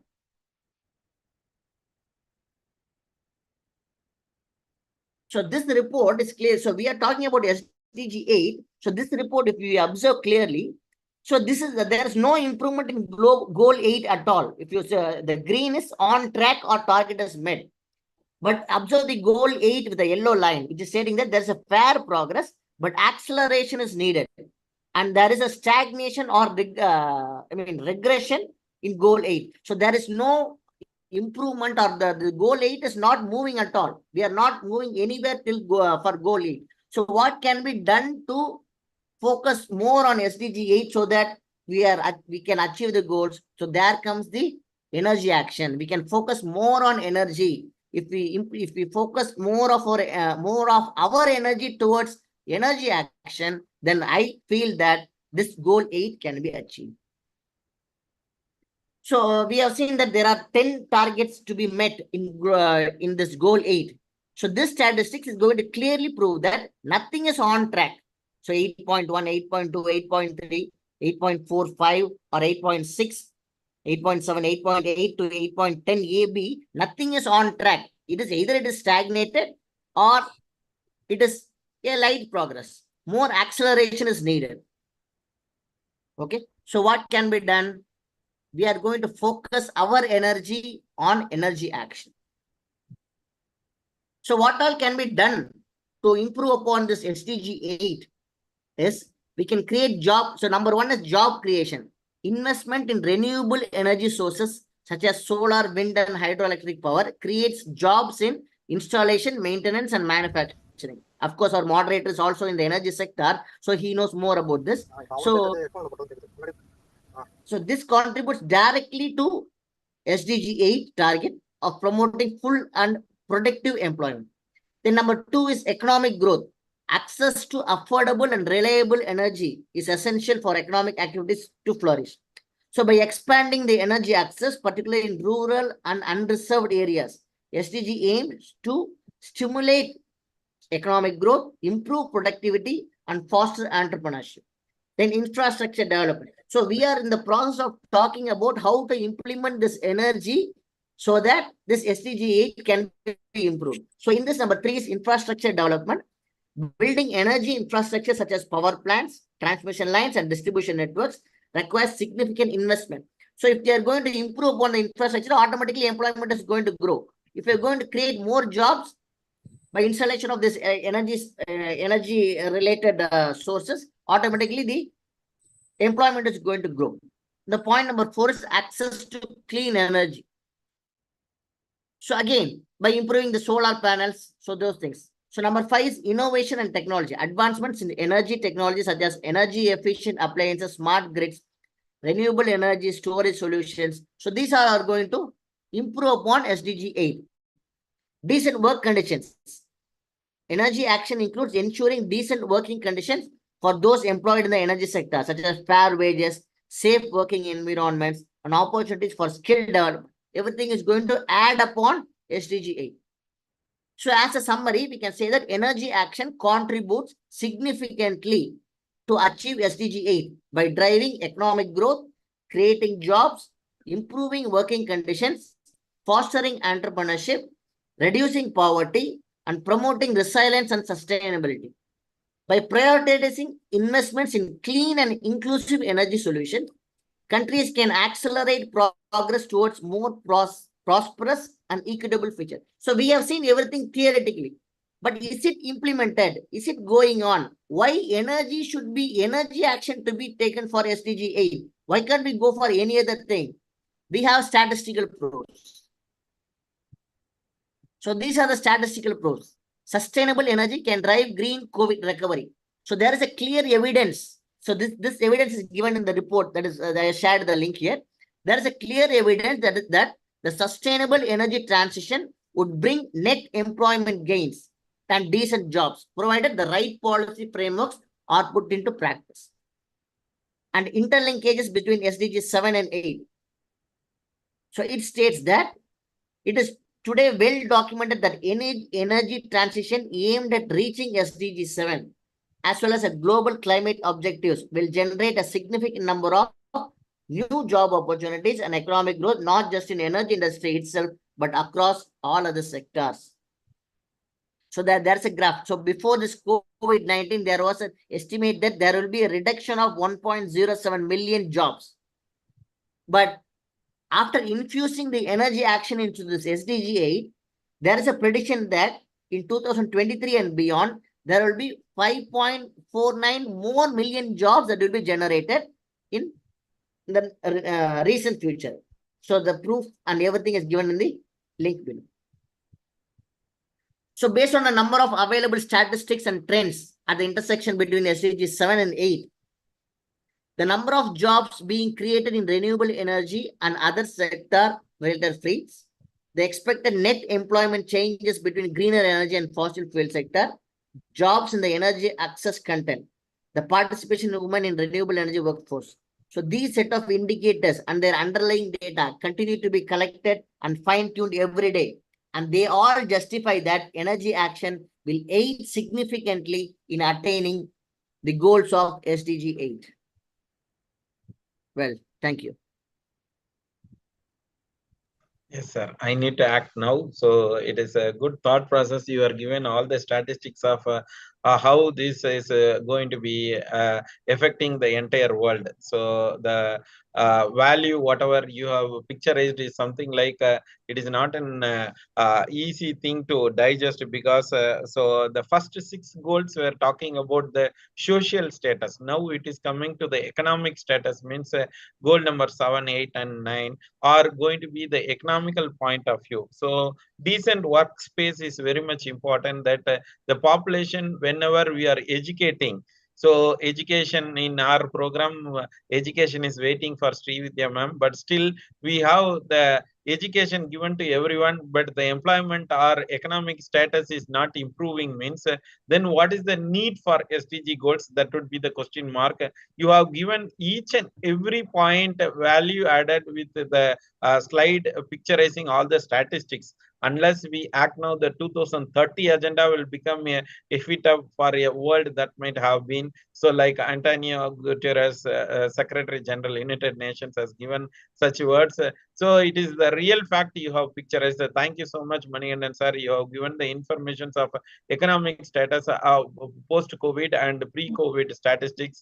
So like when people are working for the job, so we see that lot of green jobs are there. So green job is going to come and infusing, as you said, a good word, infusing energy into this sector. So we have lot many jobs awaiting, and we could see billion jobs are being created because of it. Energy is a boon, and energy, it is going to energize everyone. So thank you so much for your insight. And let us have, we are left out with goal number 6, clean water and sanitation. So which was the thought process, which was about to be presented by Dr. Manimala ma'am. So in our break, we had some water. So ma'am, if you are okay, so you can present it. Thank you, sir. Thank you, sir. You all need water at this time, sir, because sir, you all are tired. 1 minute, ma'am. So Manikandan sir, if you can close the slide, it would be helpful for Manimala madam to share it. Manikandan sir. Okay, thank you. Okay, thank you for sharing my screen. So I am Dr. Manimala, Associate Professor from Anna University, Chennai. So I'm going to talk about SDG 6 clean water and sanitation. After nearly 1.5 hours of time, you all are fed up and you'll be tired to drink water. So let us think what is the significance of water and what is the significance of sanitation and how energy is going to support these two things. Okay, so can you move to the next slide? Okay, so this sustainability measures for water and sanitation has actually 8 goals. Okay, the first one is safe and affordable drinking water. Safe and affordable drinking water. We are all thinking we are all having good water, but remember, in this world, so many items are given free by the government, like fans, then TV, then cycle, laptop itself is even supplied free, but water is not supplied free. We have to buy water in a bottle with a minimum of 10 rupees or so. So in such a case, where we are going on, where our society is moving on. Actually, the water is a natural resource, but we are selling water. So this is a very pathetical condition. So how to change all these things? So the second thing is end open defecation and produce sanitation and hygiene. So remember, there are still so many villages unaware of the sanitation facilities They are not having some infrastructure facilities for sanitation, as well as they are not having sufficient water for sanitation. So pathetic. It's a very pathetic condition. Then another one is improve water quality, wastewater treatment, and safe reuse. Remember how much we are focusing on the natural resources available in our country. We are having so many rivers, lakes, and everything, but we are spoiling the lakes, rivers, and everything by dumping all the waste into it. Not only the industries or the villages around the sitting near the river are spoiling the quality of the water by dumping so many sewages and waste. So water pollution is now a major concern. So now technology is being developed to monitor the water quality and initiate certain alerts so that water quality can be preserved. So we need technological invention to save water quality, as well as we have to design some technological measures so that this water quality can be improved, water quality can be monitored and improved. Then another next concept is increase water efficiency of freshwater supplies.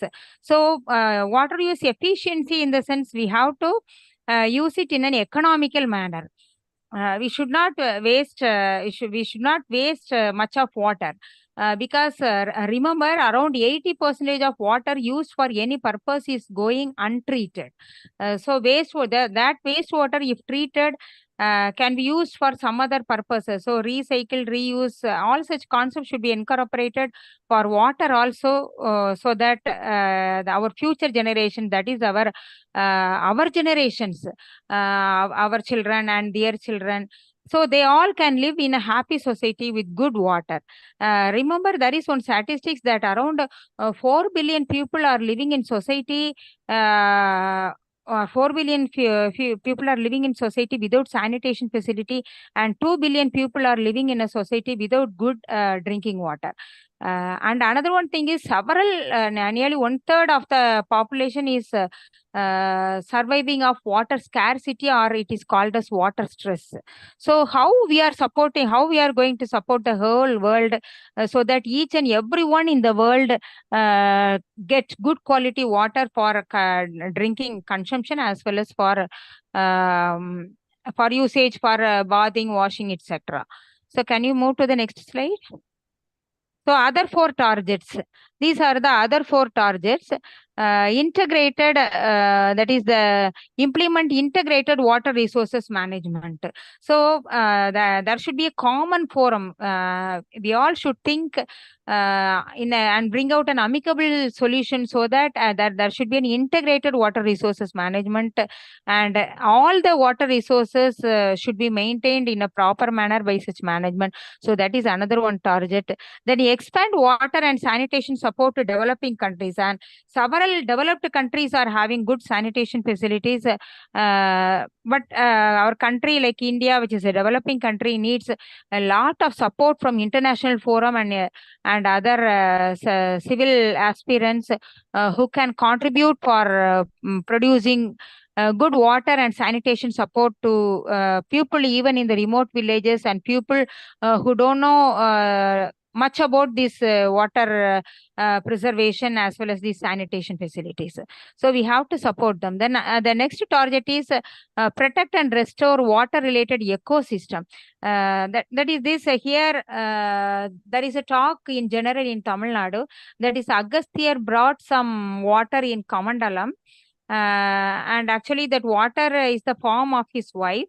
And when he brought that water in Kamandalam, Lord Ganesha, who wanted to give water to our Tamil Nadu, he just hit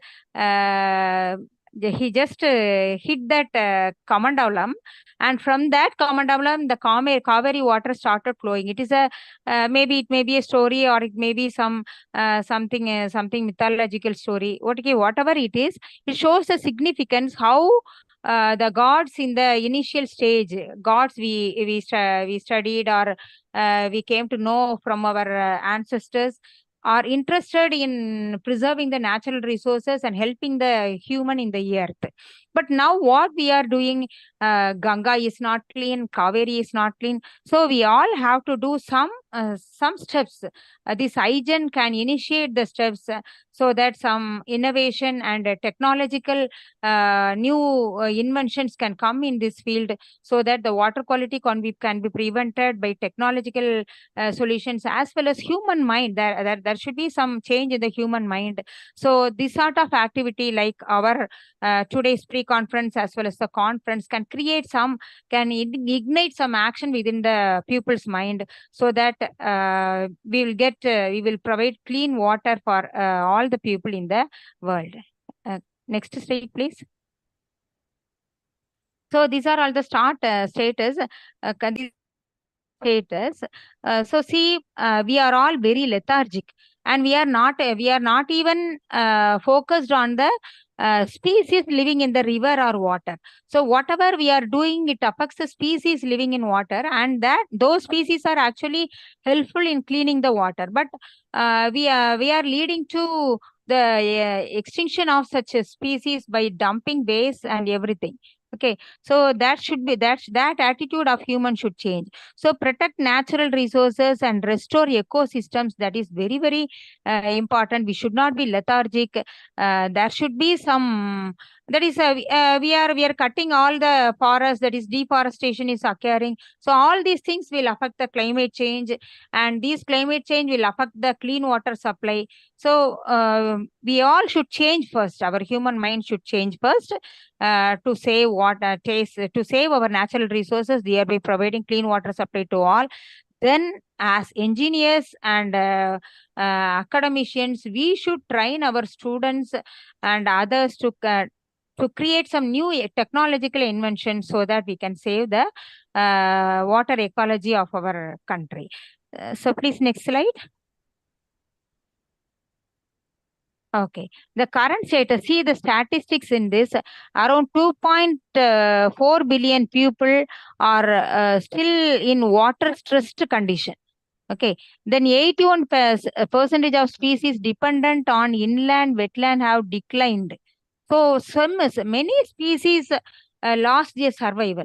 So it is because of all the human activities. That is, human activities is not good. We are not in a good mind to save the nature of the earth. Okay, so all these things should change. So mainly the problem is rise in population and climate change. Rise in population affects climate change because we are not using the resources properly. We are more fossil fuels consumption is needed as the population increases, because the energy demand is increasing. So these fossil fuels again increase the greenhouse gas emission, and the climate change is affected. Then economic scarcity and physical scarcity. So economic scarcity in the sense we are not able to build sufficient buildings for storage capacity of water. So that is called as economical scarcity. Then another one is physical scarcity. Physical scarcity, this is because of the weather condition. Sometimes we face serious drought conditions. Sometimes we face floods. So in such cases, we are facing physical scarcity of water during drought condition. So we have to make everything perfect. So the climate change should be controlled, so that Dr. all our Manimala, weather ma'am. should be in a proper cycle. Ma'am, Okay. it is Yes, sir. already time, ma'am. So Yes, 10 sir. Yes, sir. minutes have Yes, sir. passed. Yes. Final next, talking on to the energy effect, sir. So please move on to the next slide. Okay, so we have to practice innovative energy efficient practices for providing clean water. So mostly renewable energy can be an alternative. So many water treatment plants can be made up of energy efficient, that is like renewable energy, solar based or like that. So in such a case, remember, solar as well as other renewable energy should not consume more water. Water and energy is very much interlinked. So that is, water requires energy for pumping out water and everything. Then similarly, energy needs water for creating energy. So the interdependency should not deplete the other energies, so other sources. That is, water should not go off as we produce more energy. Similarly, energy should go off as the water is getting depleted. So we have to focus on several latest technologies. Here I have shown some technologies, that is reverse osmosis plant, where the pre-contaminated water can be cleaned so that the membranes can be used in an effective manner. And similarly, the water supply system should be maintained in a proper manner. Also, converting wastewater, nearly 80% of wastewater goes untreated, and it goes to the and it is discharged to water in the river or lakes, and may increasing the pollution. So we have to design some innovative technologies to solve all these things. Then the last slide, please move to the last slide. Yes. So water G, this is the term being coined to show the interlink between water and energy. So we have to provide quality service with minimum of water and energy. That should be the motto of all of us. Water quality service with minimum of water and energy. So we have to conserve energy as well as conserve water, so that we can conserve both the things, that is water and energy, for the human survival. And I think the next is the last slide. Please move on. Yes. So sanitation. For sanitation, nowadays, solar energy is used even in villages for providing water to sanitation purpose. And in another way, in technological words, we can use the toilet output for biogas production, so that we can use that biogas energy for lighting up kitchen and other street lights and everything. So please let us show some focus on clean water and energy, because both are very much interrelated. So if we are lethargic, then we will lose both the sources. So please let us do something for this. Thank you for the opportunity, and very sorry for taking extra time. Thank you so much. Thank you so much, ma'am. So your statistic data has given us enlightenment, and we are sure that with your thought process today onwards, those people who are watching here would be ensuring that energy is not wasted, or water is also not dripping from their taps. So that is the first objective, and you are also given a word energy with water G. So all these G's are going to be merged with SDG, and we'll ensure that this water G is going to be the new word that is a gimmicks of this energy conservation.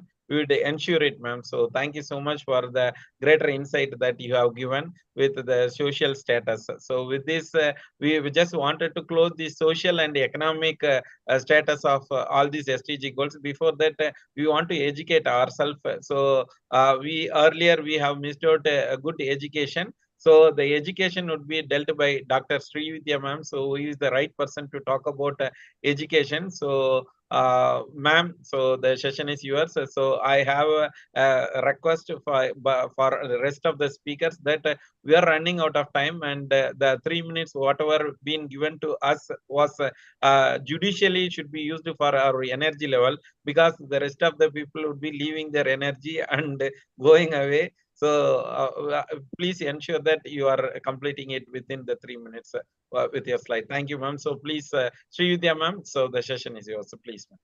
Thank you, Dr. Balamurugan, sir. Thanks for this great opportunity. I thank the whole team of IGEN, Dr. Ramesh, other coordinators, Ishwat ma'am, Zakira ma'am, and Kavita ma'am, everybody who is involved in this project for this great initiative.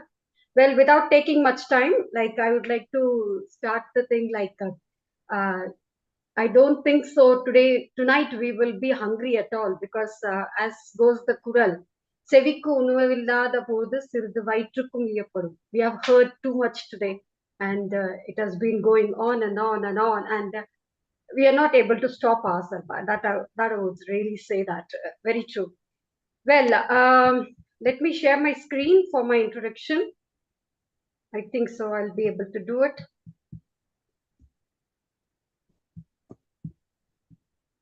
My screen must be loading by now. Yeah, it's loading.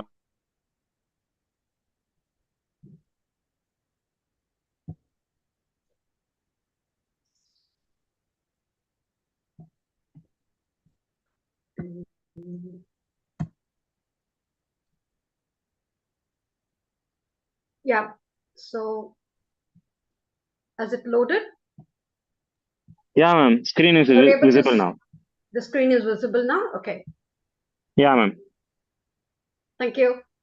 So, a small introduction about myself. I represent here the Educate Global, which is my own company, basically, and I'm an educationist, governance advisor, quality assurance expert, strategic transformation coach, and life and business coach, author, columnist, and I'm a global chairperson for GSFN and also a global ambassador for UN. So today, my topic, which I've related to energization of SDG en route education. Why do I call it as energization? Because education is the most powerful weapon which we can use to change the world, as said by Dr. Nelson Mandela. So on that note, we are going to energize education, SDGs through education. That's what we are going to see it. And I call this route as the Silk Route. Why do I call it as a Silk Route? As we know that Silk Route opened so too many pathways and the channels for the world trade. So on this note, let's call this as a new Silk Route, which is going to connect all the SDGs, all the 70 SDGs, and take it forward. As we know, education is the passport that to the future for tomorrow, for those who belongs to those who prepare for it today.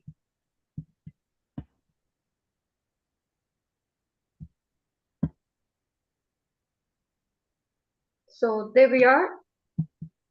On that note, as we all know, education is a cornerstone for sustainable development, and aligning education practices with the United Nations Sustainable Developmental Goals is a critical thing for creating a more equitable and sustainable future.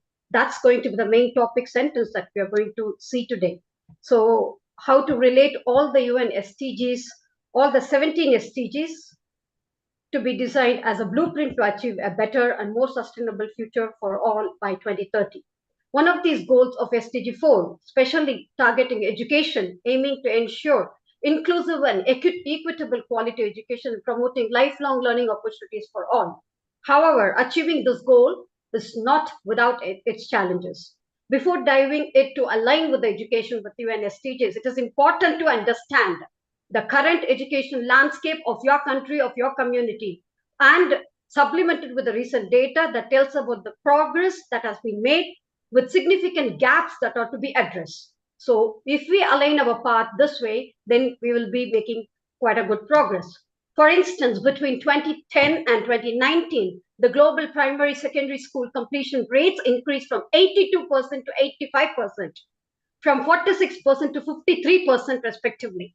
Despite this improvement, almost half of the countries with the data did not reach the gender parity in primary school completion, indicating a persistent gender gap in education attainment.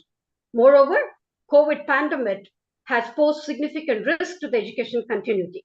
So a 2020 UNESCO report highlighted that 24 million learners ranging from pre-primary to tertiary education were at risk of not returning to their studies due to disruptions caused by the pandemic.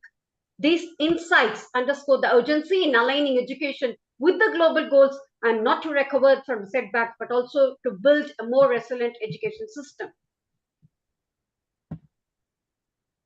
So just a few references from the globe as such. What were the barriers of the quality education?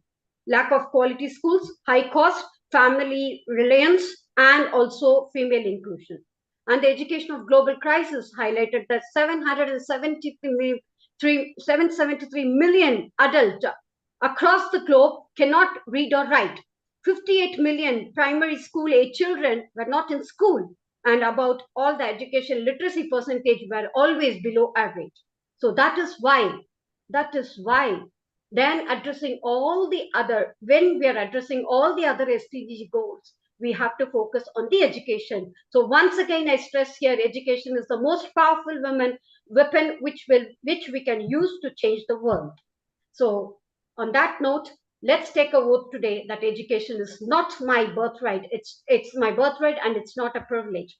As it has been said, the right to education is a defined process in which education reduces poverty, which will decrease social inequalities, empower women, and help everyone to reach their potential. Also, it will bring a significant economic returns for a country and help societies to achieving long-lasting peace and sustainable development.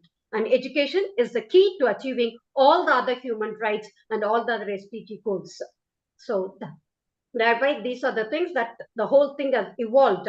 What we are talking about SDG goals of 17 SDG goals has evolved from the year 1948, 1966, 1977, 1986, 1989, 1990, 2000, 2006, and 2010. And thereby, we have evolved into the 17 SDG goals. Coming to my topic of targets of SDG 4.0. What does it mean? SDG 4.0 and its corresponding targets means to implement, ensure inclusive and equitable quality education and promote lifelong learning opportunities for all. A full understanding of each and every seven targets and the three implementation strategies requires reference to the IGEN Declaration of Education 2030 Framework for Action. So thereby, SDG 4 is composed of the 7 outcome targets and 3 means of implementation, where 4.1 is the quality primary education for all. 4.2 is the early education, childhood and primary education.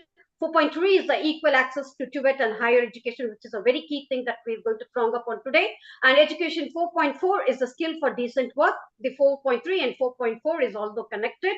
4.5, general equality and equal access for all. 4.6, the youth and adult literacy. 4.7 is the sustainable development and global citizenship. And 4A is a safe and inclusive learning environment. 4B is the scholarship for higher education. 4C is the professional development for teachers. Thereby, 4.1, going in detail of the 4.1, target 4.4 to be achieved by 2030, ensure that all girls and boys will complete free and equitable quality primary education, leading to relevant, effective learning outcomes. And the provision of 12 years of free, publicly funded, inclusive, equitable, quality primary secondary education, of which at least 9 years are compulsory, leading to the relevant learning outcomes should be ensured for all without discrimination. 4.2 ensures that all girls and boys have access to quality early childhood development, care, and the pre-primary education so that they're all ready for the primary education. So going to school is going to be a mandatory thing that when it comes to the primary in the early years.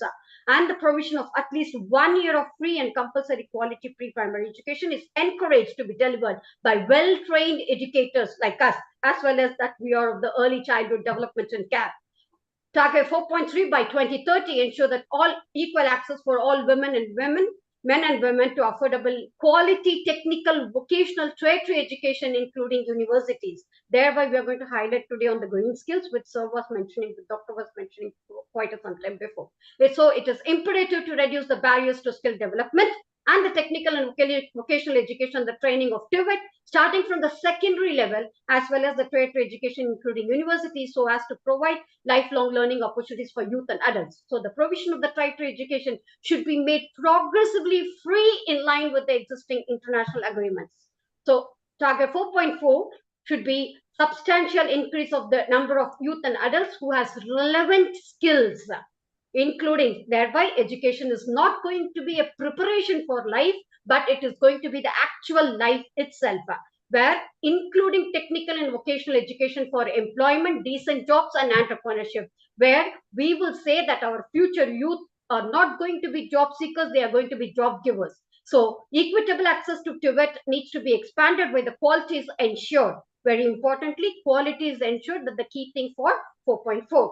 Learning opportunities should be increased and diversified using a wide range of education training modalities so that youth and adults, especially girls and women, can acquire relevant knowledge, skills, competencies for decent work and life. Thereby, gender equality is also taken into account and also equipping with the future skills. So the skill acquisition is beyond the work-specific skills, emphasizing must by developing high level cognitive and non-cognitable transferable skills such as problem solving, critical thinking, creative, teamwork, communication, conflict resolution, which can be used across the range of occupational fields. So target 4.4, 4.5 by 2030 will eliminate gender disparities in education and ensure equal access to all levels of education and vocational training for vulnerable, including persons with disabilities, indigenous people, and children in vulnerable situations. Thereby, education will become more inclusive and equity-based for all people irrespective of sex, age, and race, color, ethnicity, language, religion, political, and other opinion, national and social origin, property of the birth,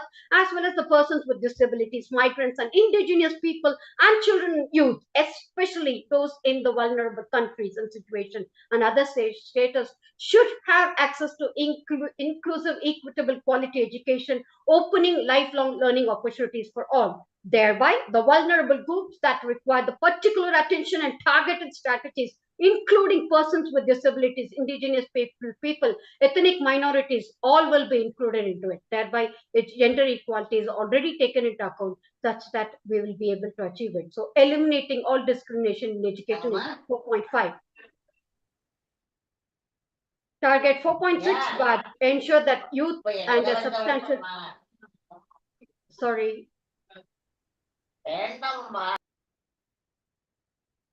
Ensure that all youth and substantial proportion of adults, both men and women, achieve literacy and numeracy. Why? Because this is a very key thing. We are talking about innovation. We are talking about accessing bank accounts, accessing GPay payment, everything. But for this, what is actual basic root level, ground level requirement is men and women should be literate should be a literate.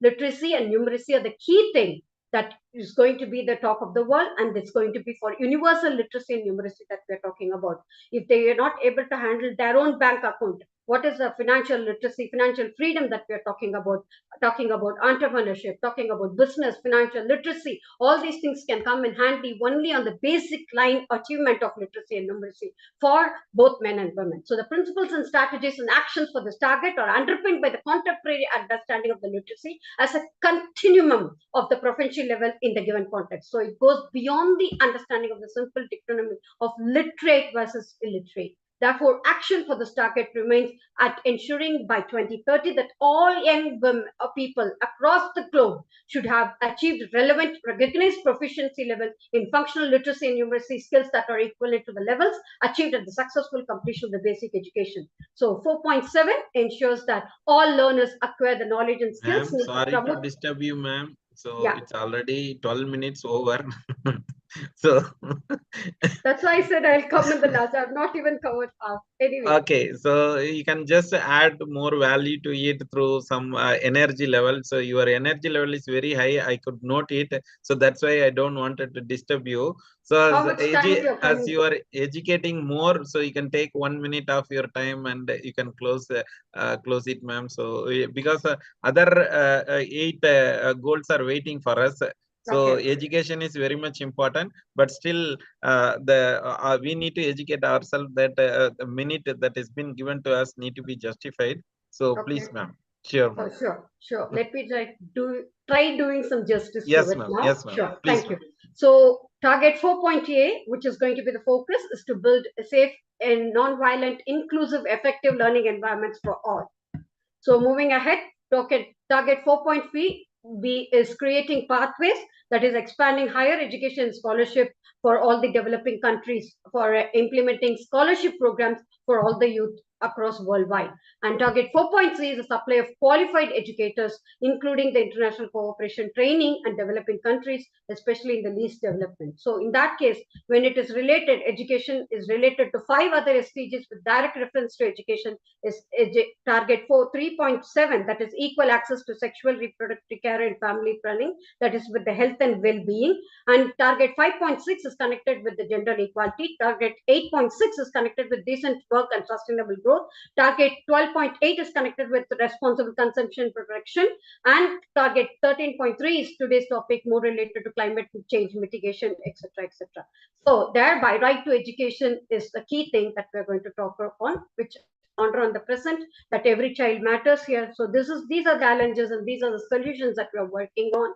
Basically, that is 103 million youth worldwide lack basic literacy skills. So basically, when we talk about education for all, it should improve the basic services and build resilience to the community with the skills that are required. So this is going to be the when we tailor the blueprint for SDG 4, assess the current situation, set with the current community in which you are in, modify the current policies and practices, set with clear objectives with specific measurable goals of pertaining to SDG 4 and develop an inclusive curriculum addressing gender disparity, embracing technology and innovation, and building partnership for change. Thereby, all these objectives are assigned to SDG 4 targets. So thereby, we will be creating lifelong learning opportunities, integrating sustainability into education, evaluating. Thereby, our success is that in evaluating and measuring the impact continuously with the data, monitoring the metrics, enrollment rates, completion rates, and the literary rates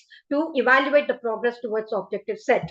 So on that note, when you talk about fostering global citizenship and scaling up the impact through policy advocacy, collaborating learning communities, leveraging resources and funding, how to achieve this is that the global youth employment crisis has to be addressed. When we address with the global youth employment, there are 4 ways to bridge the global skill gap. Understand the skills of the organization, the country that needs, map it with the employees which are in the technical and non-technical mode with the emotional, relational, communicative ones, develop regional and national skills forum to improve information sharing among all the stakeholders, thereby bridging the skill gap is critical in maintaining social stability across the board. So when it is so, what is going to be the future? What is most required is the green job vacancies, which are on the rise, but the workers of the green skills are not in the supply. So to meet the actual growing demand of the future, as I told you, education is not the preparation for life, it is the life itself. And it is a passport for the future, for tomorrow, for those who prepare it today. On that note, that the demand for the green skills for both the employees and the workers that need to be focused on. Because from 2015 to 2023, employment in the renewable energy industry grew in every country we studied. For every 100 workers who left the global renewable energy sector, 120 workers have joined. So the transition of the greener economy is driving the green skills growth across all the industries, including the most carbon intensive. So on that note, the green talent concentration in the oil gas industry has steadily increased. So what are these green skills? What are we talking about? Basically, these are the 15 green skills that are to be focused on: the critical systems and nature-centric thinking, scientific understanding, nature connectivity, practical and technical hard skills, long-term thinking, dynamic operation and crisis management, historical understanding and cultural understanding, monitoring skills, baseline feedback skills, pioneering and entrepreneur skills, interpersonal skills and kindness, informational skills and defense skills, diverse thinking and non-neurotypicality, artistry and storytelling skills. So let's go green with these green skills, which are going to be the future for nature. So some more examples of the green skill relating to particular today's topic is that climatic change. When we talk about climatic change, let's focus on becoming a meteorologist, agricultural specialist, policy advisor, marine biologist, agricultural specialist. When we talk about sustainable design, let's talk about architectural, let's empower architectural managers, landscape architects, director of interior designing, urban planner, construction administrator. Why? Because instead of talking about the restoration process, let's be more proactive and pragmatic in our thought process, such that we will be able to handle all these calamities or the national thinking or the critical carbon footprint that we're talking about.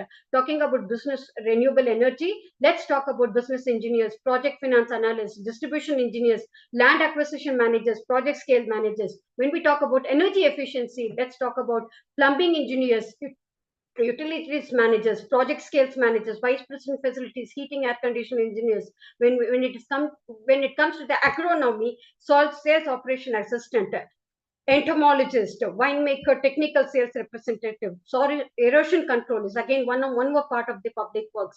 Director of public works, as we have our chief guest here, construction inspector, survey project engineer, civil designer, transportation engineers, and environmental awareness means safety assistant, geographical information system officer, geographer, archaeologist, all these people cater to it. So the fast growing green skills in the European Union in 2022, some of the stats which I tried to provide here is basically these are the stats. And when it comes to the environmental finance green skills category in US, these are the things that we are working about.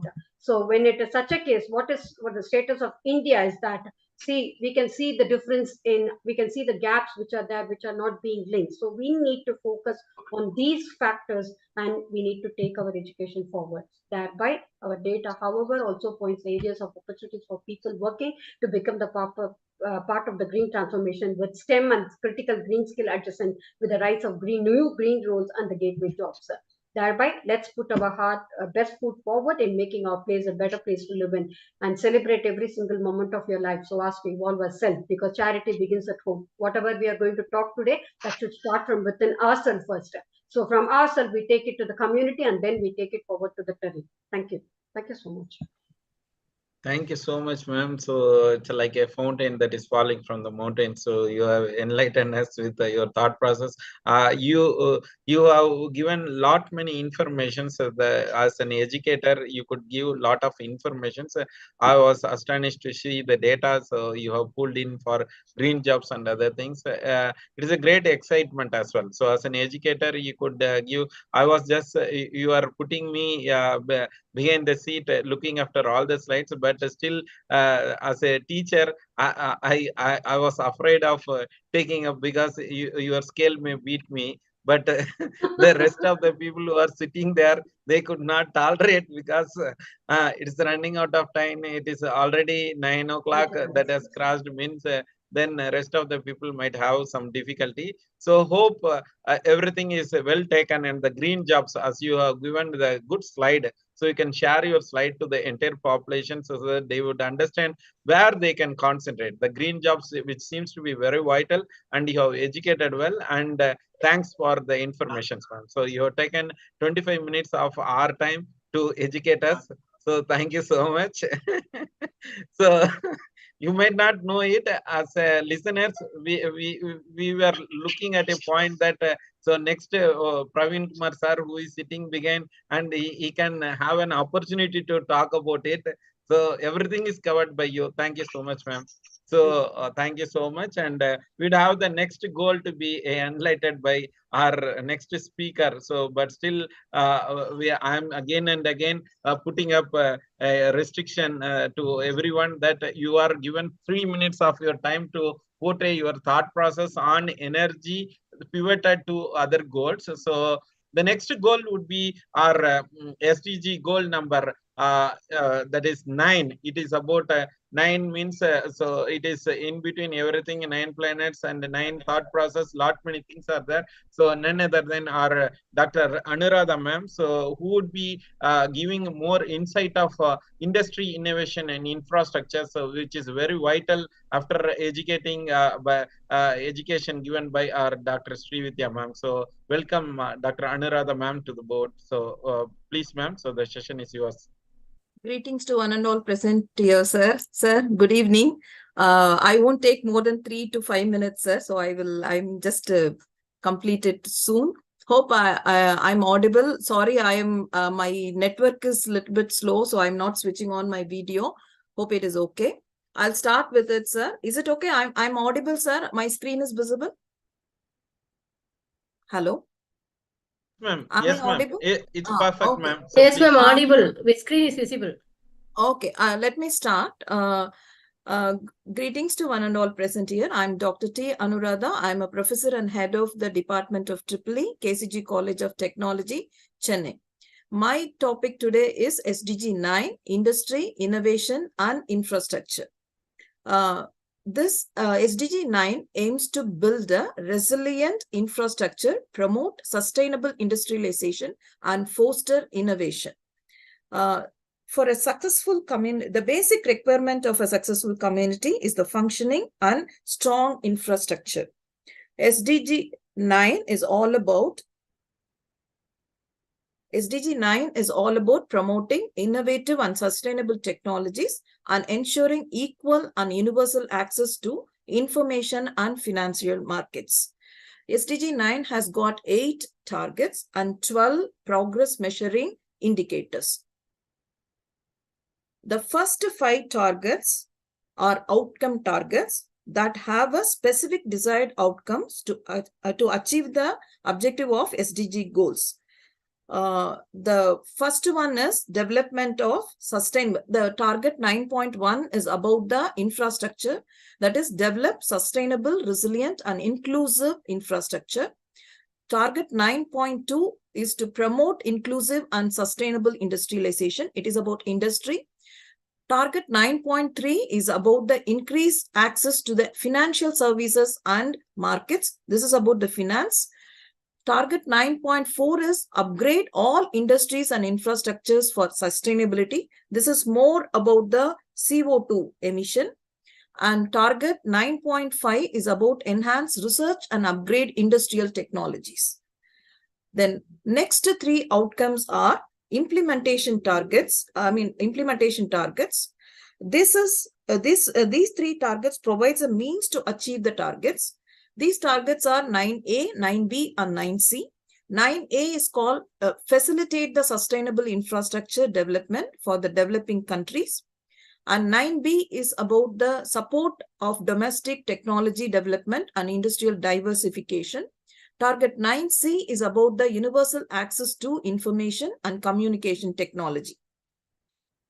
And program, this is about we have for SDG 9, 12 numbers of progress measuring indicators, that rural road access and passenger freight volumes. These 2 indicators represent the target 9.1. Manufacturing value and manufacturing employment is the indicator for target 9.2. Small scale industry value, small scale industry credit. This is about the finance. So this is the for indicator for target 9.3. CO2 emissions intensity. It is a indicator for target 9.4. R&D spending and R&D researchers. This is the progress indicator for target 9.5. Then ODA, that is official development assistance for in finance for infrastructure, high-tech industry value and mobile network coverage are the indicators for target 9A, 9B, 9C respectively.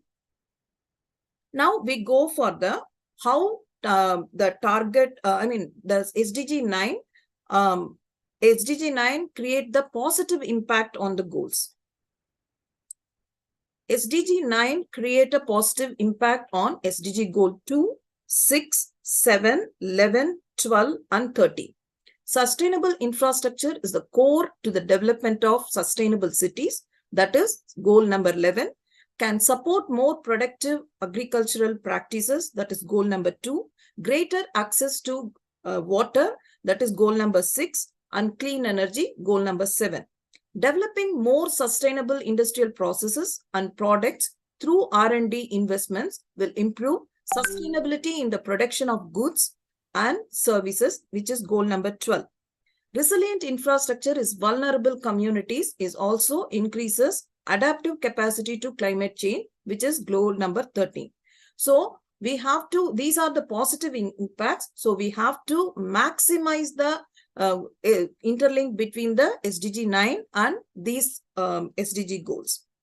Next is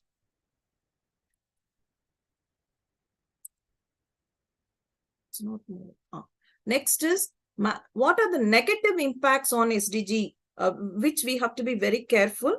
Negative impacts of SDG 9 on different SDG goals. It has if we are not very careful, then it will create a SDG 9 create a negative impact on SDG 5, SDG 10, 13, 14, 15 and 16. Infrastructure investment and industrial development involve large financial flows, which can involve risk in illicit business conduct. There is a risk of increased inequalities, which is goal number 10. And this in turn could lead to the injustice and an erosion of institutions, which is goal number 16. Displacement of communities for large infrastructure projects tend to disproportionately affect the women and children, which is goal number 5, and vulnerable communities. If projects do not adhere to the stringent environmental performance standards, they may cause the serious harm to life on land, which is goal number 15, life below water, goal number 14, and the climate, goal number 13.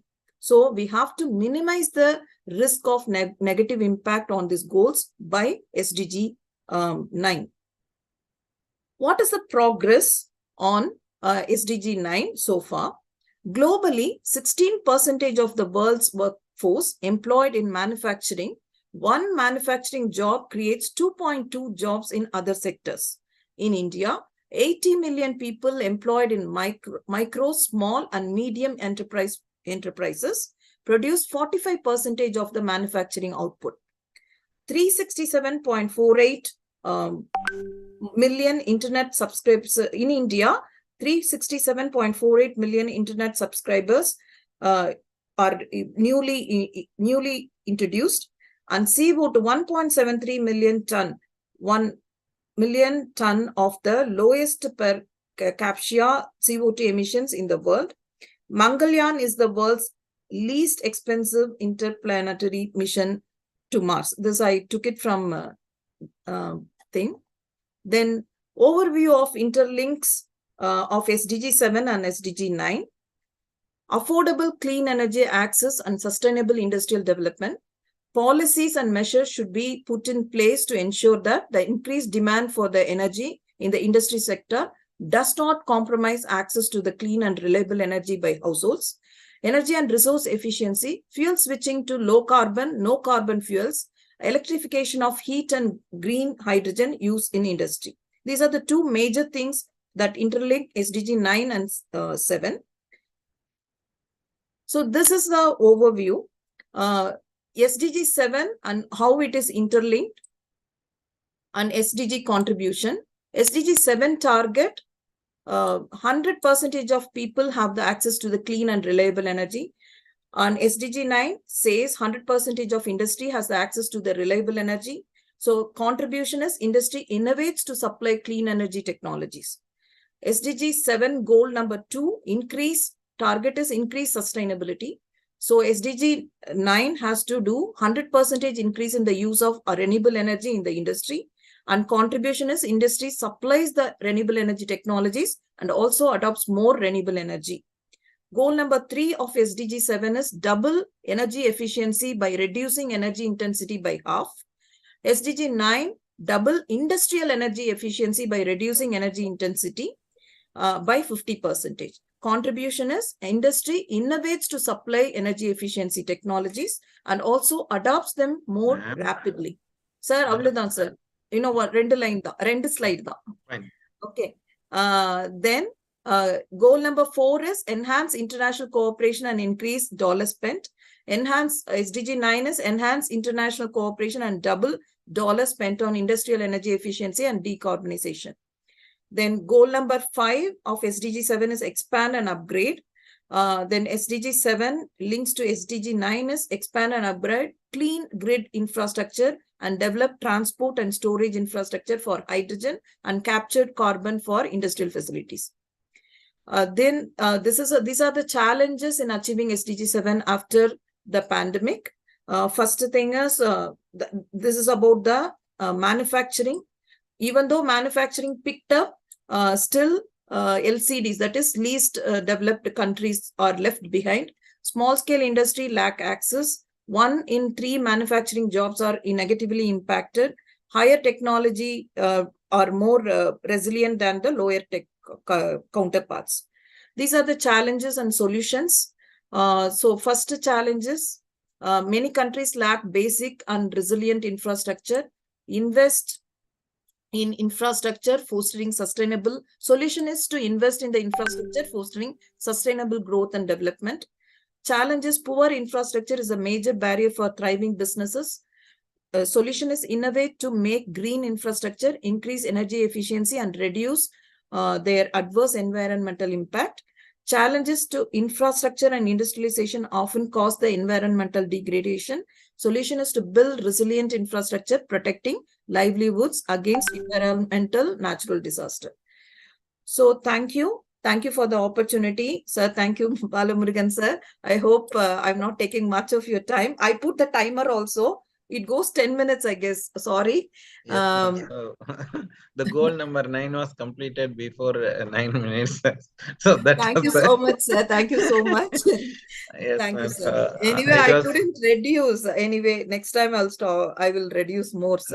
not an issue, man. So it is a good thought process you have given. So because industry innovation is very much important, and you have also given the data which is connecting all this industry innovation, the clean energy, the 100% fulfillment to the industry is very much appreciable that the industry has contributed for it, and the clean energy request is very much important that all the industries, if they want to go for decarbonization, they need to go ahead and switch over to clean energy. So that is the request you have portrayed. So a greater insight of all such informations has been thrown. I need not put up more words on it, running up out of time, so I need to rush up with the next reduced inequality. So I have reduced the equality. So I mean to say Praveen sir has left already because of the equality that I have denied him. So he would be joining at a later time, I think. No, Bala, actually Praveen having some work. So what we will do in the last, we will share Praveen PPT. Yes, sir. Yes, so sir. he told Yes, to share sir. the PPT in the last, so that his presentation will be shared. Yes, sir. Yes, sir. Yes, sir. So the equality was given to all the male or female, means the male was very less and the female were given more opportunities. That would be the takeaway for this ENERGATHON pre-conference. But anyhow, it is a good opportunity that everyone is getting a good information out of box thinking. So whenever we talk about SDG, so every takeaway is for the community. We have only one planet to talk about. So we have more insight of such informations, means goal number 11 is about sustainable cities and communities. The urbanization is going on, the energy level is very high, and people wanted to have more energy, means it should be retainable with the sustainable cities and communities. We have our very good speaker Rania Lampa, so she would be giving more thought process on SDG goal number 11. Please, ma'am. So Yeah, warm greetings from Greece, from Athens. Very honored and privileged to be a part of this pre-conference of IGEN ENERGATHON 2024, organized by IGEN. Actually, it's the second consecutive year I have the chance to join this very significant world record event. And I would like to extend my deep appreciation to all the IGEN team, and especially to Dr. Ramis for the excellent organization. Allow me to share now my presentation. I will focus on SDG 11.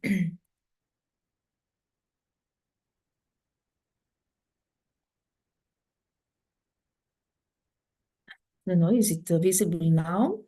Yes, ma'am, it's visible. Okay.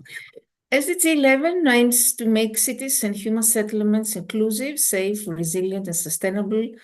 Targets include reducing the global slum population, how to ensure safe and affordable housing, inclusive urbanization in buildings, and how to increase access to public transport, improve cities' resilience to climate change, and protect the cultural and natural heritage, among others, of course, trying to reduce the adverse effects of natural disasters and support the least developed countries in resilient building. Overall, we could say that the UN acknowledges, unfortunately, that the world is far off track to achieve nearly half of the targets of SDG 11. Only 2 of the 4 targets with adequate data to assess current progress show a moderate distance to target, which represents overall scores ranging from 50 to 75% of progress achievement, and the other half of the targets identified as being far from a target. So this means that by 2030, we will not meet most or all SDG 11 targets without major shifts in urban policy and investments. So the consequences of not achieving SDG 11 are immense, are huge, directly impacting billions of people's daily lives. So improving slum house conditions, for instance, is a core component of SDG. Only one region fully met indicator 11.1 on slums. It's a warning trend that suggests that real risks of not realizing SDG 11 in the next 7 years. We can see it's a high rise on slums. We can see how a billion urban residents are living in slums, how air pollution is no longer an exclusive urban problem, but also towns experience poorer air quality. Globally, 3 in 4 cities have less than 20% of their area dedicated to public spaces, and also 1 in 2 urban residents have convenient access to public transport. So we can say that by 2030, 60%, and by 2050, 70% of the world's population will live in urban areas. This means that cities represent the future of global living, and they're the engines of economic growth and prosperity, offering the residents access to jobs, education, and services. So with so many people living in urban areas, the well-being of cities is central to achieving sustainable development goals. So delivering on SDG 11 matters because humanity is present and future is urban. However, cities are not future-proof. Cities are not ready for this rapid urbanization, and we notice, as I said before, this rise slum-like conditions, a growing urban divide, cities vulnerable to climate change, urban sprawl, air pollution, limited open public spaces persist also in cities. We remark also urban inequalities. The levels of urban energy consumption and pollution are some of the challenges. Congestion, lack of funds to provide basic services, a shortage of adequate housing, declining infrastructure, rising air pollution within cities, and conflict, and of course, in terrorism, among others. So to meet these challenges, cities must now be designed from a sustainable development perspective to solve a lot of problems, including all these things that I said, climate change, pollution, using a multifaceted approach. Of course, implementing SDG 11 goes beyond meeting its own targets because it requires working simultaneously on other goals within the broader framework on SDGs and other global agendas. So progress towards SDG 11 can have a multiplier effect, we could say, across the rest of the goals, as more sustainable cities will drive improved development outcomes across the board. The slow, stagnant, and sometimes deteriorating effect towards achieving SDG 11 target is exacerbated by the growing urban divide mentioned before. So now it's the time to think to Planet Act urban, because a critical factor is the ability to pursue a healthy and peaceful life is directly related to where someone lives and what this place offers its residents. So the scale, complexity, multidimensional drivers of urbanization call for transformative shifts, recasting urban planning at the core of public policy capabilities, for instance, is a key urgent action. A strong urban and the local component rooted in multi-level governance is needed. Reform of the global financial system is central because we need to address urban inequalities. Urban data disaggregation is key to advancing inclusive and equitable urban development. Diversifying technology is also a key opportunity for sustainable urban development, and urban also foresight is essential for establishing resilient urban trajectories. So cities need to be at the forefront, of course, of climate action as they account for a significant portion of global emissions and energy use. So here we can see some facts how this rapid and unplanned user urbanization has increased pressure on the environment, so we need to promote sound urban planning. How our cities account up for 80% of energy consumption, as well as 75% of global waste and carbon emissions, so we need to invest in renewable energy, waste management, and green infrastructure. And how cities are particularly vulnerable to climate change, we need to protect the cities from all these threats. Now, the new urban agenda, as we say, for UN, works as an accelerator of the Sustainable Development Goals, particularly SDG, in order to provide a comprehensive framework to guide and track urbanization around the globe. So, knowing that 95% of the urban growth will be in the developed world, Sustainable Development Goal 11 sets targets and defines indicators to measure progress and growth. And this urban agenda defines ways in which better planning, design, and management, governance, and finance will allow cities to enable the realization of this agenda, because it addresses a wide range of actions and pathways that are necessary for making cities effective for sustainable development, and strategic actions are necessary in order to ensure that cities and human settlements support and facilitate the implementation of the SDGs. So here you can see social sustainability, which entails gender equality, age-responsive planning, planning for migrants and other vulnerable groups. Economic sustainability has to do with job creation, productivity, environmental sustainability, how to be resilient to climate change, to protect biodiversity and ecosystem, spatial sustainability, and what are the means of implementing this new urban agenda. First of all, the intervention mechanism that has to do with national urban policies, with urban design, with urban governance, land policies. On the other hand, hard measures for infrastructure and services. These are related to energy, to transport and mobility, solid waste, water and sanitation. Soft measures, which focus on culture, education, health and urban safety, and of course, technology and innovation. We can see how smart cities are being developed more and more.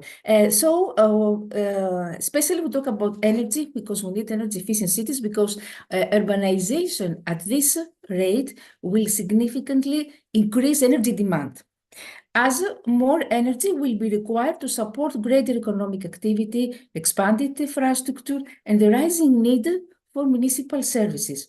This is especially particularly true for developing countries, which will account, as I said before, for 90% of urban growth in the next 15 years. So in order to ensure that such growth is sustainable, cities need to become more energy efficient. For cities, energy efficiency is both a long-term necessity and opportunity. Cities are uniquely placed to encourage and deploy energy efficiency measures, given their multifaceted nature as energy consumers, managers of energy networks, and potential energy producers. So city governments must develop the right policy framework for implementation. This means integrating energy efficiency into local priorities and strategies, including implementing national energy efficiency policies and programs at the local level, ensuring that such measures are part of the long-term urban development program. And of course, energy efficiency needs investment. Finally, it's important that the energy efficiency also has related with awareness rising. Creating a multi-stakeholder partnership and how to change the mindset, city behavior. All these are very important. Investing at the same time in renewable energy and energy efficiency, especially talk about businesses can create a cleaner, more sustainable urban environment by investing in renewable energy sources and implementing energy efficient practices. This entails implementing energy efficient systems, integrating renewable technology into buildings, promoting the use of clean energy, because businesses can play a critical role in building cleaner and more sustainable cities by lowering the footprint, the carbon footprint, and supporting sustainable energy options. We talk about sustainable cities, how can have efficient public transport, green architecture. Here you can see some innovative solutions, sponge cities, vertical forests, miniature urban forests, urban farming, renewable energy sources, waste management, water conservation. These are a part of sustainable cities. Nowadays, sustainable smart cities with the use of Internet of Things, artificial intelligence. Everything will going to be smarter, smart home, of course, this goes along with many challenges. So here you can see the framework, the 6 P's of sustainable urban development has to do first of all with people, social inclusion, and how to end poverty, the prosperity, how need to promote inclusive urban prosperity, opportunities for all, how to plan and manage urban spatial development, how to build, of course, peaceful governance structures, how to protect our planet, and how also to promote partnerships. So before concluding, I want to say that all these elements, of course, are interactive and complementary. All these elements are necessary for cities in order to realize their energy efficiency potential and contribute to sustainable growth. This is why cities are fundamental to achieving SDG 11, but also 7, and why energy efficiency is part and parcel of SDG 11. It's the goal to make cities inclusive, safe, resilient, and sustainable. Thank you very much for your attention. Try to be brief. Thank you, ma'am. So as the goal number 11, so you have taken 11 minutes of your time to present it, and we could have more insight of such data. So like 70% of the population is going to be urbanized, and there is a smartness in each and every activity that need to be integrated with 6 P's. So the peace also been ensured. So we need peace of mind means we need to ensure that the 6 P's are being implemented. So good thought process. So we will ensure that everything is happening for the betterment of life. So it is a good opportunity that everyone, whoever is watching in the YouTube, so their takeaways are very great. So thank you so much for your time, ma'am. So SDG goal 11. So we are complete with only 11 goals. So 6 more goals to go away. So we need to rush up with things. So 3 minutes of the time has been always been portrayed, but I could not get into the bell to be rang immediately after 3 minutes. But still, we are running out of time. So this is for the rest of the 6 goals. So our goal is to ensure that the 3 minutes is being ensured. So we welcome Dr. Vasanthi Reena Williams, ma'am, to talk about goal number 12. So please, ma'am, so the session is yours. So you can take up the goal number. You are about to talk about such things, means. So please go ahead, ma'am. Thank you. Yes, thank you so much. A warm welcome to everyone. I guess my the screen is visible, the slides. Is the slide visible, please? Yes, ma'am. Yes, ma'am. Oh, yeah. To ensure that the time, I just, like, as you were introducing, I just said that. Okay. A very warm welcome to everyone. And this is Dr. Reena Williams. I'm professor, Department of Management Studies, Vidyavika's Institute of Engineering and Technology, Mysuru. It's in Karnataka state. I am happy to be part of this session and will be sharing information regarding SDG 12, which is responsible consumption and production. I think I have to go. Okay. So this is about, we are basically talking about resources and maintaining, sustaining the resources that we have. I have, to make it easy, I have, we are all aware of the 17 Sustainable Development Goals, but for better understanding, I found this image very useful, and that's the reason I have included it here. Here we can see that the SDGs 2, 6, 7, and 12 come under resources. And when we say resources, these are basically sustainable use of resources is what the focus is on. And when I say I'm focusing on this particular SDG 12, we need to be focusing more on responsible consumption and production. And the fact of what is mentioned is, as I went through a little literature review to prepare myself for this session, the facts say that in another 25 years, if the population reaches 9.8 billion, then we would require an equivalent of 3 times the natural resources we are using right now. And that is very alarming. So therefore, the focus should be to ensure sustainable consumption. And match it with the production as well. And the acknowledgement was during this 2002 World Summit, and it was mentioned that we have to make fundamental changes in the way we work, the way we consume, the way we use things. And the initiative should not be only from the government, but also by corporates, civil society, and each and every individual. Now, I have one very excellent example. This is a country, Haiti, the capital, Haiti, where they are making use of recycling the waste paper, and they are making it into paper briquettes, and they are using that as an alternative for cooking fuel. So this is a wonderful way of ensuring sustainability. Secondly, I have one more information of how football is being made is manufactured using recycled rubber, which is designed to withstand hard surface conditions. So it lasts long, you see. So you don't have to keep changing this every time, and you can use it for a longer time. So again, this is sustainability. Consumption reduces the consumption, purchases. So how do we become responsible towards the SDG 12?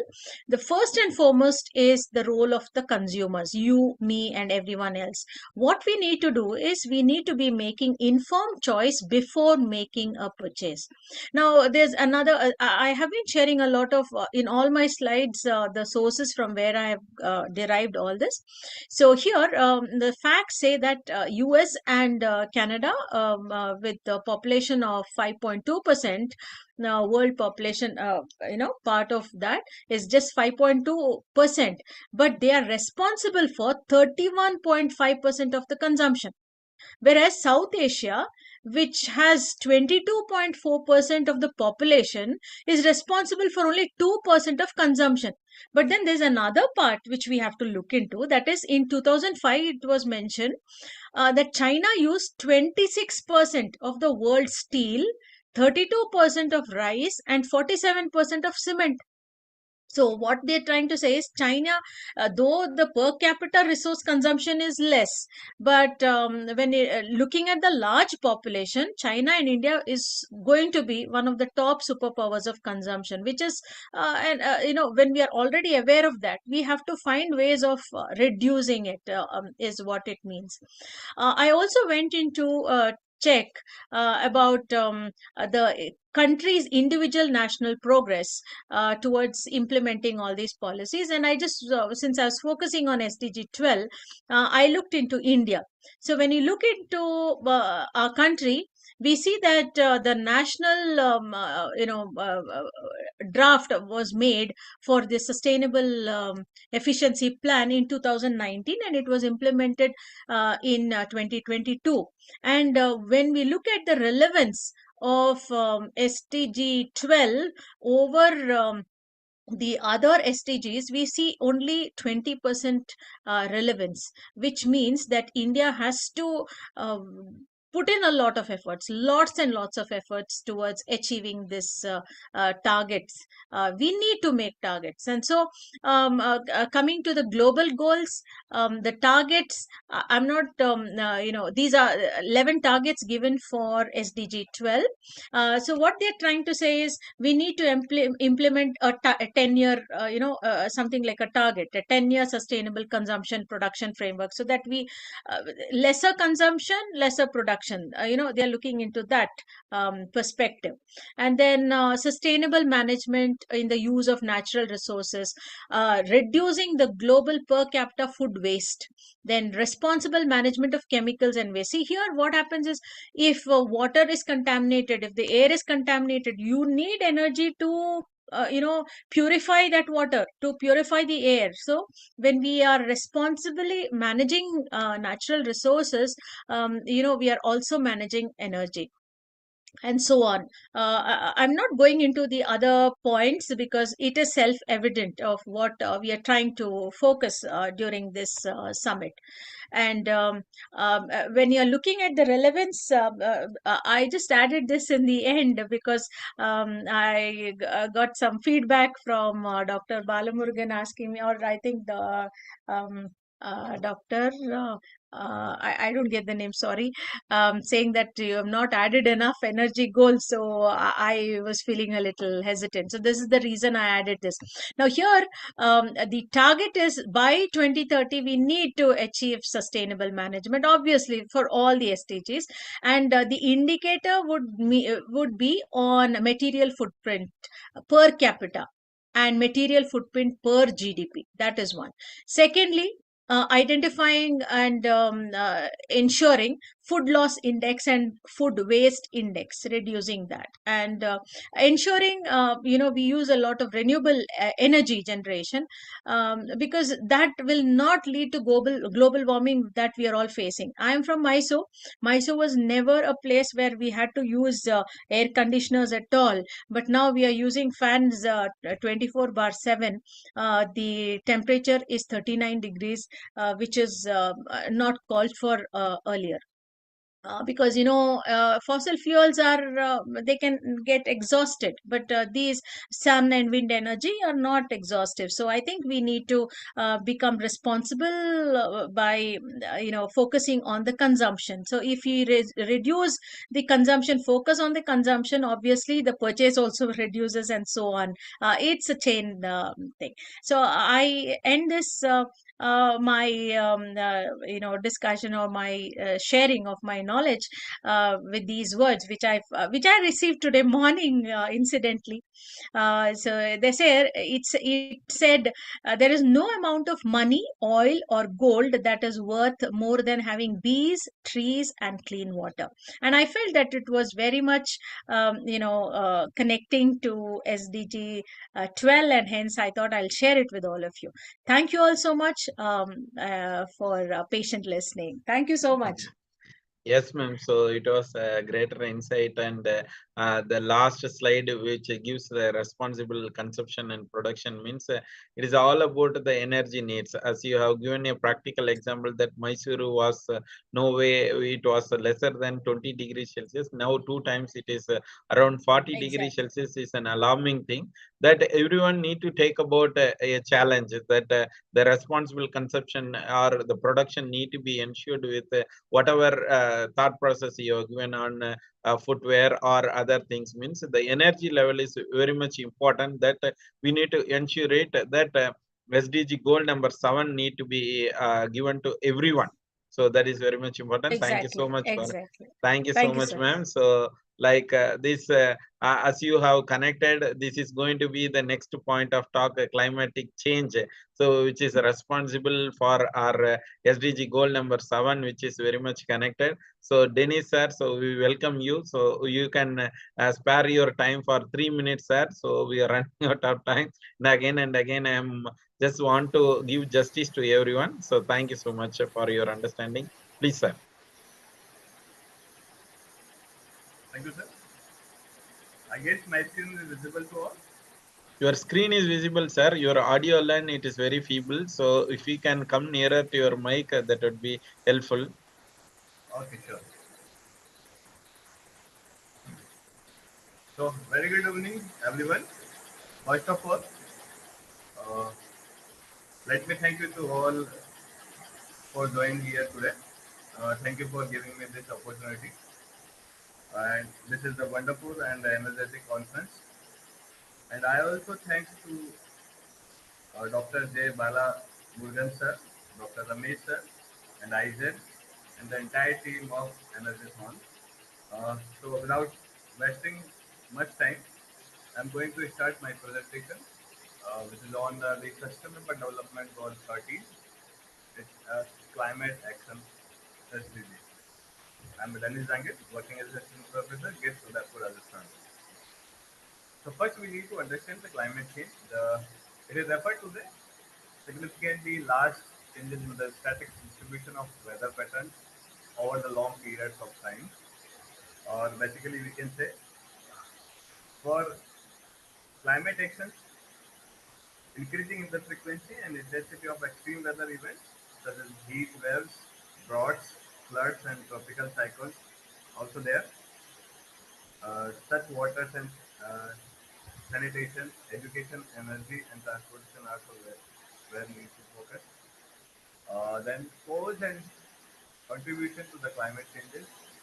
Then after the impact changes on the environment, and the fourth one is the impact changes on the society. This is an important parameter again, where we can result for the food and water scarcity, displacement of communities like health issues and economical changes are there. We have 5 targets in the SDG 13. The first one is 13.1, strengthening the resilience and adaptive capacity to the climate-related hazards and natural disasters in all countries. And then the 13.2, it's integrated climate change measures into national policies, strategies, and the planning. And the 13.3, the target number 13.3 is the improving education, awareness, human and institutional capacity on the climate change mitigation, adaptations, impact, and the reduction in the early warnings. And the total we have 5 targets, and the 4 target is 13.1. It is the fourth one target where we can implement the commitment undertaken by the development countries parties to the United Nations Framework Convention on Climate Change, a goal of mobilization going by $100 billion annual by the 2020. And the fourth one is the promoting mechanisms for the raising capacity for effective climate change and related to the climate and management in the least developed countries and a small island developing states also there, including focusing on women and youth and local and marginalized communities. These are the some statistics related to the net greenhouse emissions per capita by the year of 2016 to 21. Here we can see the Iceland is again in the per capita gas emission is very high, but we also see in the this statistics figure or maybe in the chart, every city has decreasing. I mean, it's a good significant or good sign for us. They all try to reduce this very frequently. Now, these are the some challenges and the solutions. The first one is like greenhouse gas emissions have increased with the help of 3 industrial areas, economical and population growth also there, now higher than the US. Then the first one is the solution is the Paris Agreement. We can see the Paris Agreement is the main component or main party act. As of February 2019, 185 parties has ratified the Paris Agreements. Parties to the Paris Agreements are expected to prepare, communicate, and maintain the successive national determined contribution (NDCs). As of 27 February 2019, 182 parties, including 181 countries plus European Commission, had communicated their first NDC to the United Nations Framework Convention on Climate Change and UNFCCC. On first party has communicated their second NDC. The second important parameter is the climate globally. Climate finance flows increased by 17% in the period of 2015 to 16 compared with the period of 2013 to 14. This is again a good thought. Then second is the challenge is the word global warming. It's a warming rate again the damaging our ability to grow foods. The solution is reduce the emissions. We can innovate and adopt new technology solutions like a drain field, like mitigations and adaptive of climate changes. And the third challenge is like flood, droughts are very intensively and warming is again significantly. You can see from 1880 to 2012, average global temperature increased by 0.85 degrees, 0.85 degrees Celsius. And again, we can see the mean sea level. It means the oceans have warmed. The amount of snow and ice have diminished, and sea level has risen from 19 to 2010. The global average sea level rose up to 19 centimeters. It's again a very challenging task, and we have some solution like we can protect the most vulnerable structures or maybe the buildings against the climate changes impact. We can also adopt some closed drainage blocks like PDC, aqueduct, or maybe the culverts. For the mass action or the solution, we have three basic demands globally. We can short in form of tag. Tag in the sense, the first T is reference to the tell the truth. Tell the truth means what? Government must tell the truth by declaring a climate and economical emergency, working with our institutions to communicate the urgency for change. The second one, A, is stands to the act now. Act now means what? The government must act now to halt biodiversity loss and reduce the greenhouse gas emissions to net zero by 2025. Yes, Dennis sir. So thank you so much for the insight, whatever you have given. And as a government here, I need to tag it because I need to tell the truth that 6 minutes have been crossed with the thought process.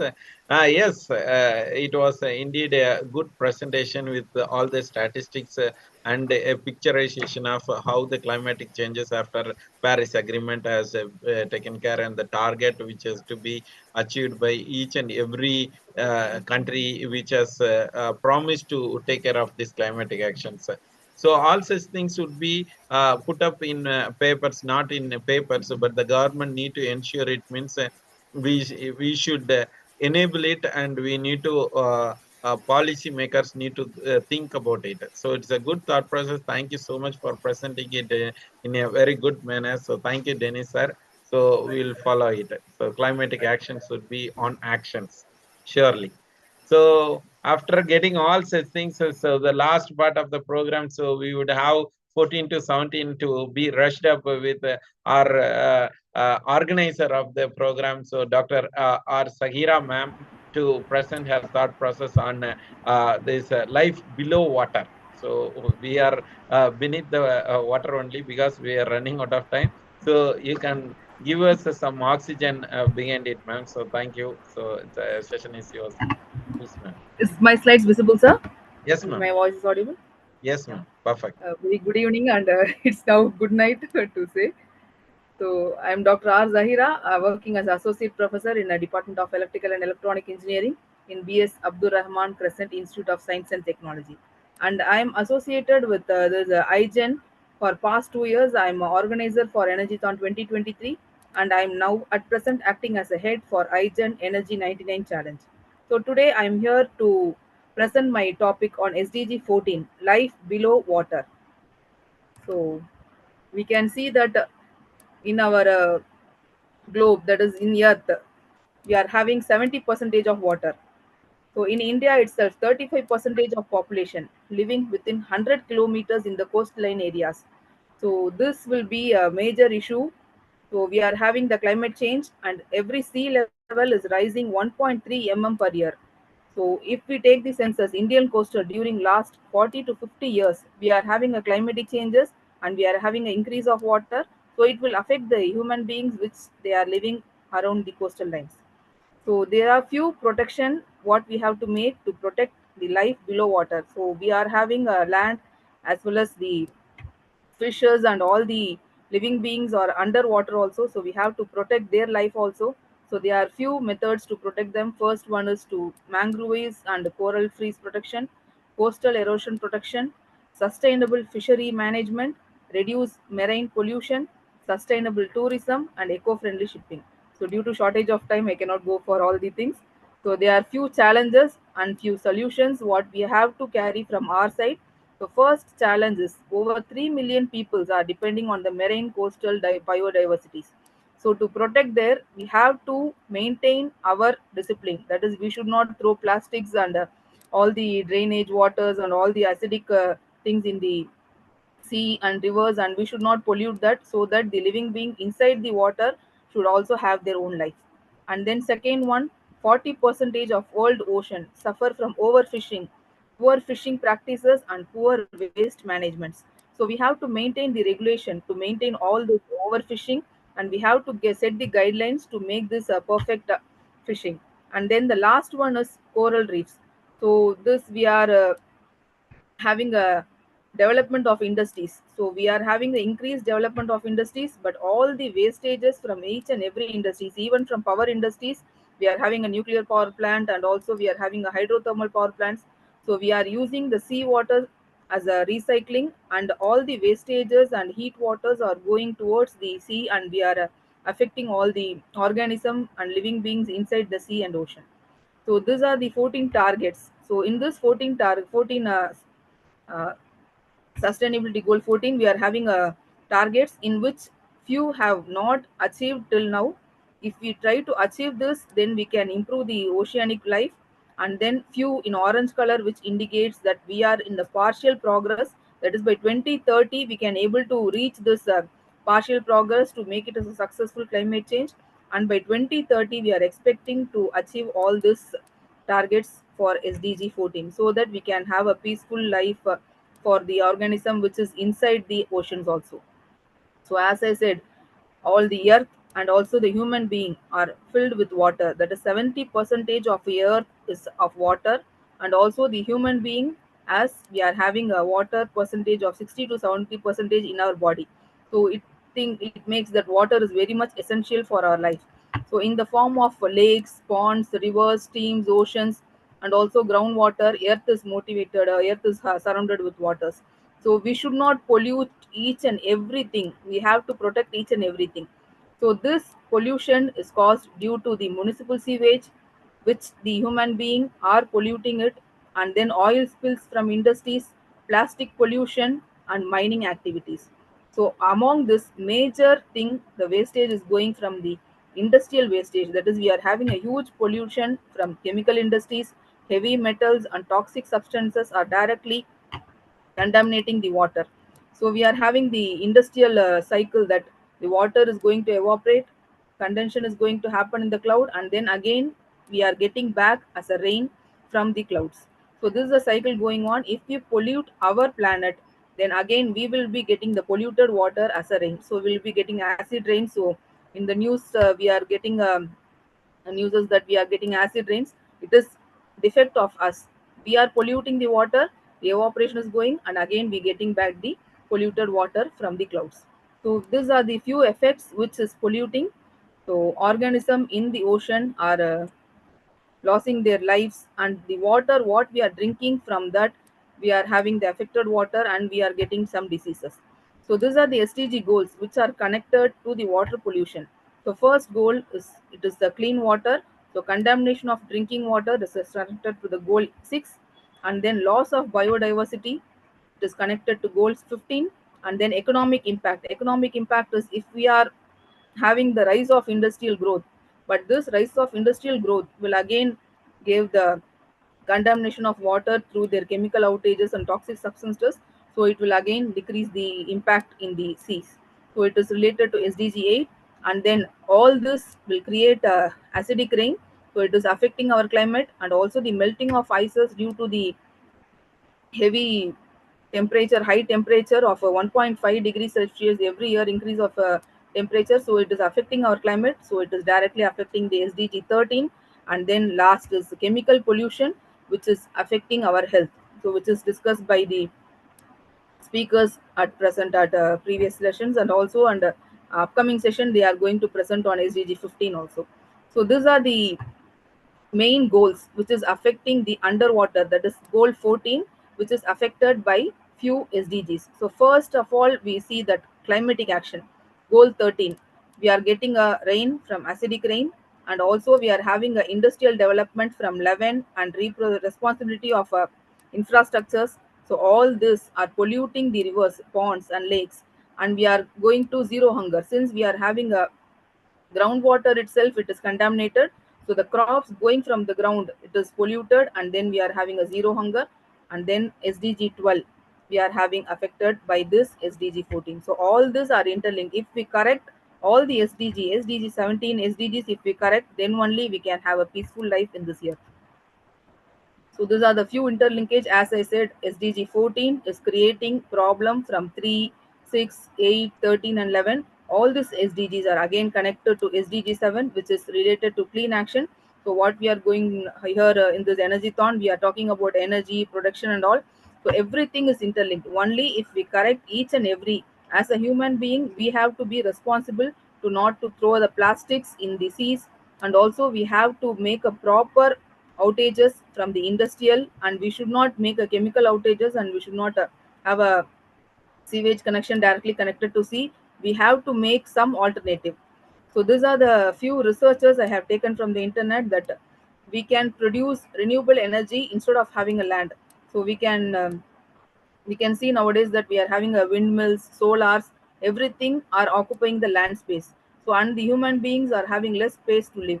So instead of using the land space, we can transmit this energy, renewable energies, to the sea. So these are the research going on the deep development sea, and also we can have the life living underwater. So this is the image at present. It is going in China and Indonesia. So they are constructing underwater submarines and they are making a livable resident laboratories. So these laboratories and livable laboratories are 200-meter under the water. So they are having the 28 days of time. The scientists can be there for 28 days. So for 28 days, they are having enough oxygen, enough food, and they have to have a proper circulation for carbon dioxide, and the wastages from our human, as well as for every wastages, they have to properly disposed. So this they have planned for 28 days. So beyond 28 days they cannot stay there. So at present they have made a research that for 28 days the scientists can stay there in underwater with this type of submarine. It is like a living house. They can make it as a residence as well as a laboratory, and they can carry out their research. So these are the few technologies related to energy. So we can use the sea or ocean instead of producing the windmill energy and solar energy in the land. So we can use a tidal power, ocean, and then windmills also constructed inside the oceans. So it may take costly, but if you human want to live in the land, then we have to transmit all this renewable energy to the sea.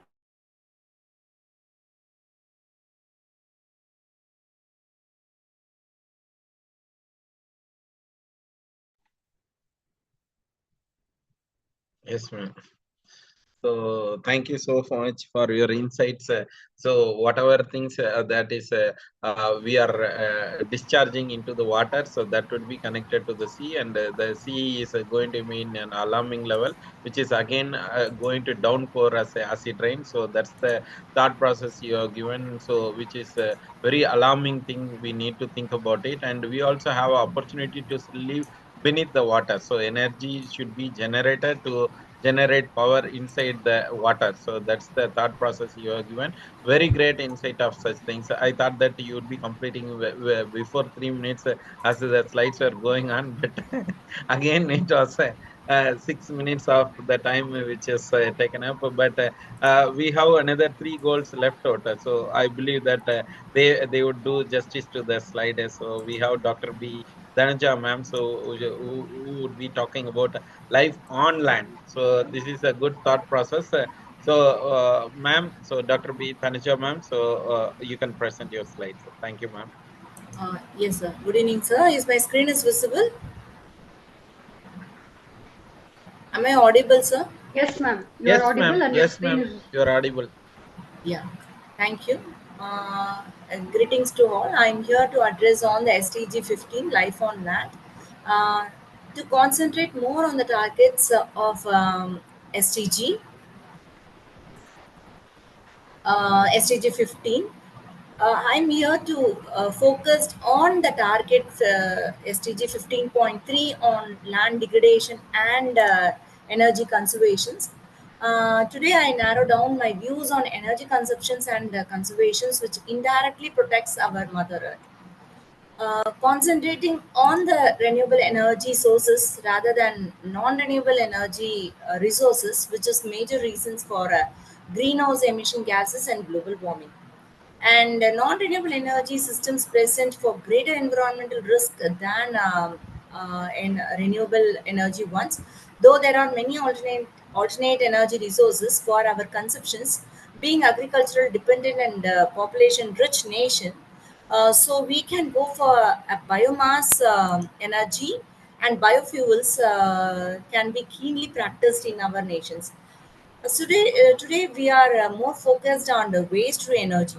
So this biomass energy and biofuels can also plays a key role in reducing the needs related to land-based energy.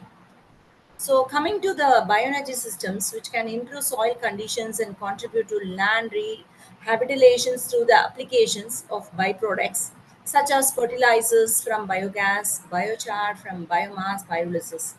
Bioenergy can also improve the soil fertility and therefore support soil carbon sequestrations and land rehabilitations in many ways.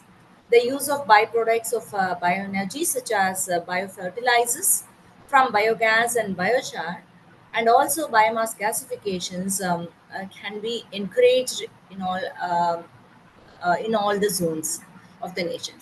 So this role of bioenergy is particularly important for the farmers and for land rehabilitation in the context, and which is an effective tools in the fight against the environmental degradations and biodiversity loss also, I can say. So as already I mentioned, the population-rich nations, huge amount of waste has been dumped in the dumped as a landfills, which can be avoided by converting the waste into manure, and certain upscaling products through waste can be encouraged. Here, some of the initiatives I have taken in our institutions to reduce. Sorry. So to reduce the waste dumped as a landfills. That is solid wet waste is converted into a very enriched vermicompost, and flower waste has been converted into incense sticks. And the government initiatives I want to stress here. So bioenergy programs, the government initiated waste to energy program on energy from urban industrial and agricultural waste residues, and the biomass programs such as scheme to support manufacturing, that is bricks and pellets, and promotion of biomass based co-generations in industries, and biogas program for promotion of family type biogas plants. So I conclude that as instead of that is there are many renewable resources like solar, wind, and that is tidal energy, geothermal energy. So many alternate energy sources are there. But here I just want to insist, because these biofuels and biomass, which can be easily implemented by each and every normal individual, can concentrate on this and this kind of biomass, so that the energy can also be produced, and also the dumping as a landfills can be prevented. As a result, the our that is life on land is flourished. So this is the key points I just want to stress here. Thank you for the opportunities given. Thank you once.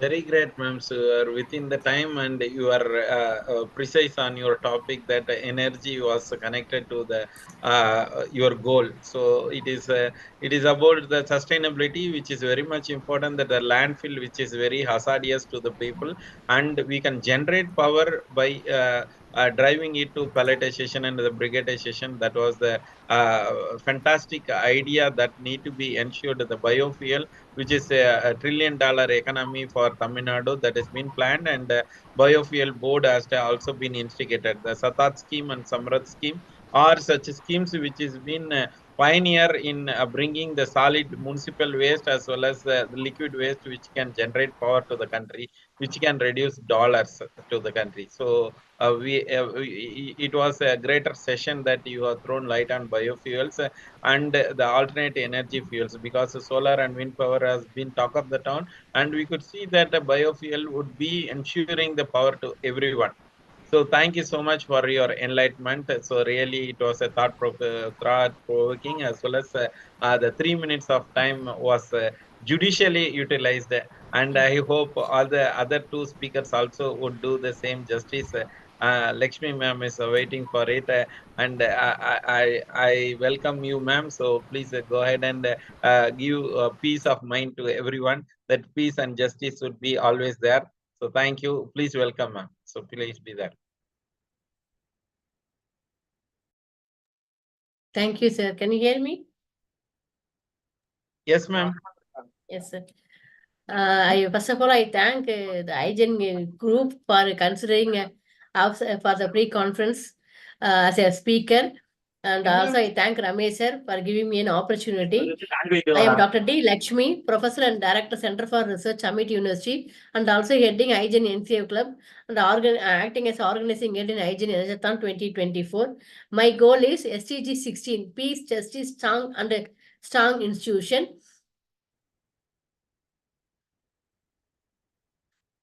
So peace, justice, strong institution. In that, we will be having 3 goals. That is, we have to promote the peaceful and inclusive sustainable development, thereby providing justice to all and build an effective institution to all the people. And the second point is peace, stability and human rights are to be governed based on the rules which are being centralized to all, and the government can offer the first protection to the that is from child to all the children.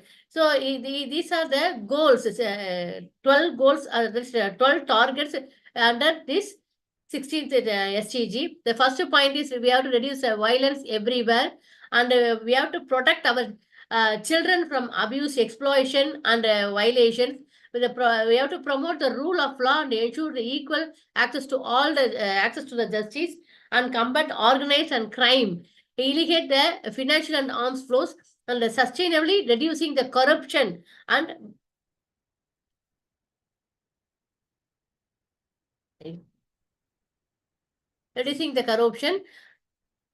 and developing effective and accountable, transparent institutions in the nature in the world, and ensuring the responsive, inclusive, and representative decision makers, strengthening their participation in the global governance, providing universal legal identity, and ensuring the public access to information and protect our fundamental freedoms. So this mainly for child-related SDG indicator. It is having 3 indications. One is we have to reduce all the forms of violence related to death rate everywhere. It is happening, so it has to be reduced. And we have to end the abuse, exploitation, and trafficking of all the forms of violence against the torture to the children. By 2030, we will be that is, the nation will be providing a legal identity to all, including the birth registration. So the key ask for SDG 16 is we have to mitigate risk during pandemic, and the government has to prioritize maintaining the adapting the critical prevention. So based upon that, UNICEF has given 3 key asks of government. They are peaceful society, justice societies, and inclusive societies. In peaceful societies, we will be having the protection again for the children against violence and exploitations and abuse. Justice societies, in that we will be ensuring that every child is being fully respected, protected and fulfilled. Finally, the inclusive society will be to all engage all the students in all the processes and decisions that affect them social and in a very broader way. So in interlinking with others as SDGs are, we are interconnecting with economy and environment and also the society. So if you go for an environment, the SDG goals, zero hunger, and then the climate change, and then the pollution, everything comes into role. So the sustainable access to energy can contribute directly or indirectly to the peace building effects by improving the well-being, and the framing the decisions, energy decisions in terms of justice can reduce a conflict between the individual and the community values, thereby improving the government on energy projects. So these are the interlinkage with the other society, the natural resource management. So by offering the resources and affecting the practices, we can make the peace building in the society, and also pre-requesting for sustainability, and every entry point has to be strengthened. Thereby, we are building the peace values. So the peace building wheel will be of educating. We are educating the people with the ecology and making the good leadership and good. We have to be. You have to maintain gender equality, that is giving equal rights to all, and securing the children's, that is by reducing the abusement and all, and economically we are making a growth and the governance, thereby we are making a peace building wheel which is interlinkage with all the SDGs. So if you see the SDG interlinkage, we will be connecting the 16th SDG goal is connected with the environment, and then 13th goal climate action, and also the 12th goal, and the third goal is third and the 8th, 5 and 9th goal. So this I have explained in the first slide itself, SDG 16 targets. So the target indicator and data are, it has to be access to affordable, and it is to be reliable and modern energy services for all the people. That is, it is related to SDG in order to achieve SDG 7, and the organization by providing support to affected populations, then some of the violence can be decreased. However, by reducing the woman's need, that is gender equality has to be maintained, and greater coordination between the organizations on energy issues can support more effective, accountable, and transparent institutions. So some of the energy actions on SDG are, we are promoting access to justice, strengthening the rule of law, building inclusive institutions, and ensuring the access to information, preventing the conflict and the violence, protecting all the human rights, and promoting the sustainable development, finally monitoring and accountability to the system, society. Thank you. Thank you, ma'am. So at last we were talking about peace and justice. So you had some justice to present your slide, and that was not time taking, and it was a good thought process that the peace and justice are inseparable, and the justice would be ensured means always peace would be there for every people, and the SDG goals, whatever we are talking, is giving peace of mind to everyone that who are all connected to, through the YouTube and the listeners, and you have given a very good insight of all such things connecting with the data. So thank you so much for your time, ma'am. So I rushed to the PPT, sir. Yes, ma'am. So I could see that in spite of your bad health, still you are good at your presentation. Thank you so much for your time. So we have our last goal to be reached. So we have Batmashni, ma'am. So I welcome you, ma'am. So if you can share your PPT and you present it, we can complete it.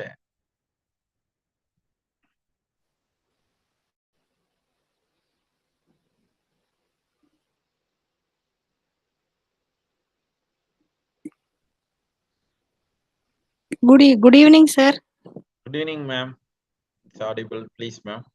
Screen visible, sir. Yes, ma'am. It's visible, but you can take it in a presentation mode. Presentation mode.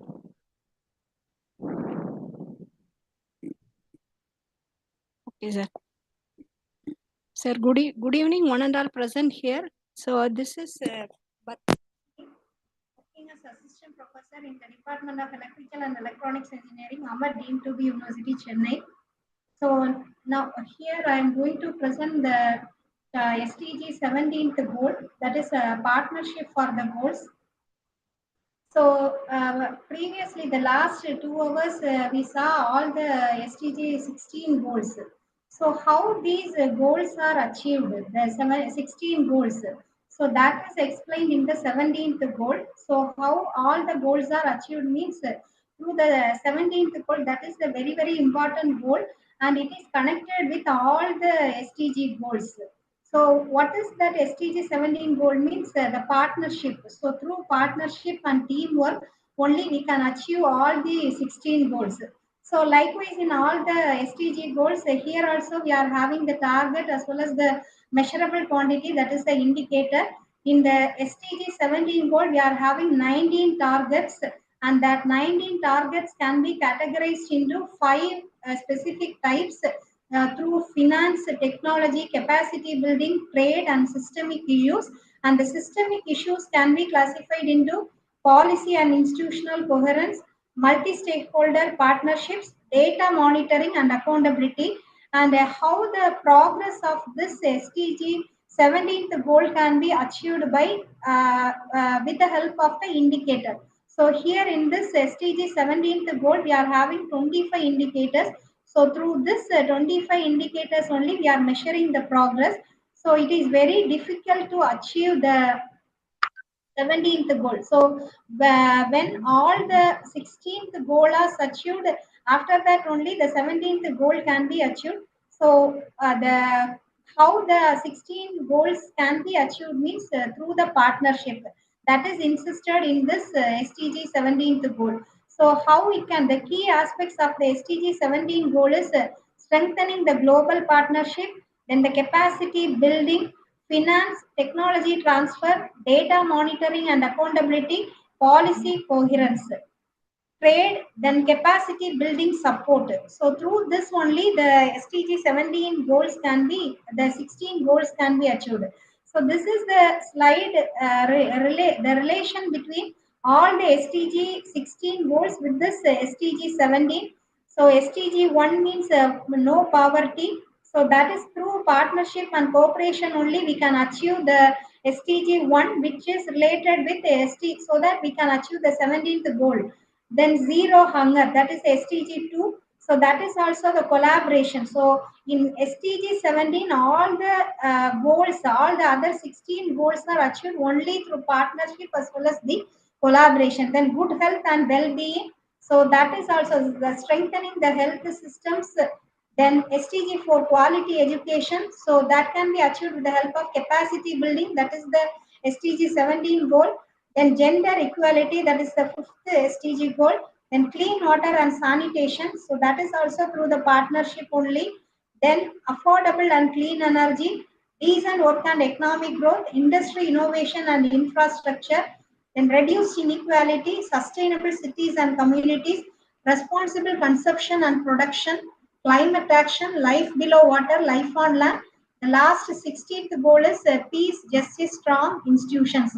So all these 16 goals can be achieved only through the partnership as well as the collaboration. So these are all some of the organization related with this SDG 17th goal. The lot of organizations are there.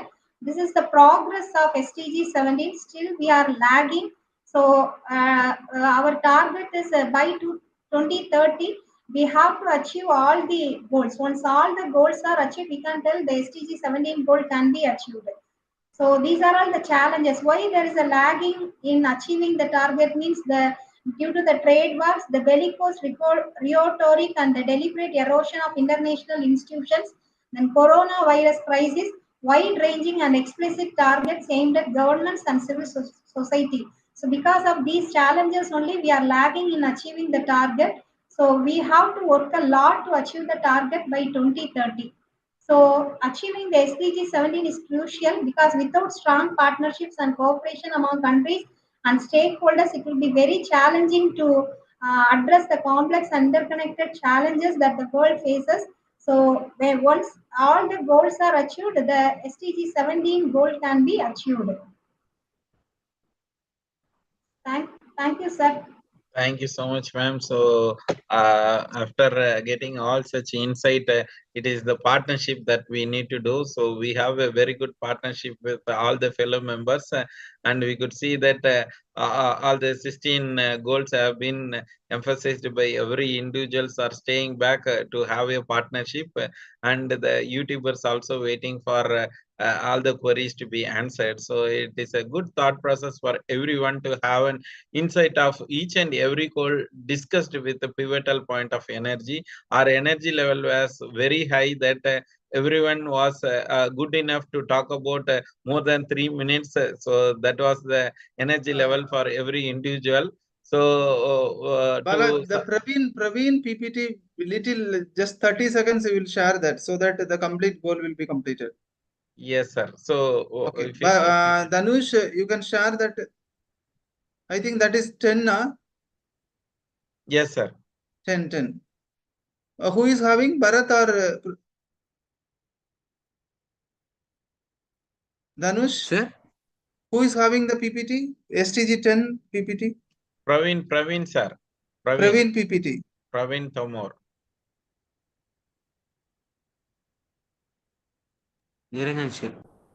Okay. So this is about the reduced inequalities, STG 10. Okay, next. So this is prepared by Praveen. He is the UK civil service person. Due to his commitment of work, he can't able to participate. So it is how targets are there. Target 10.1, 10.2, like that. We have 7 targets. In that, it is 2-3 another targets are there.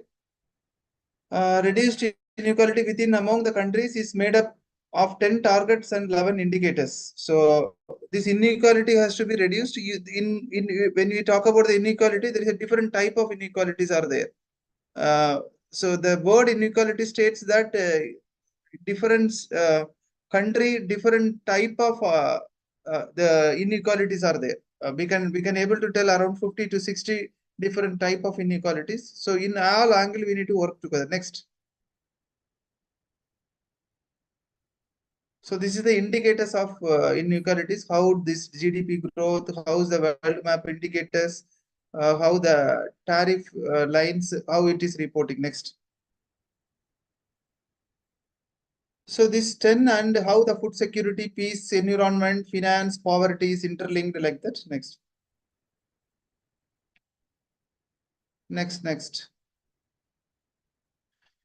This SDG 10 goal status,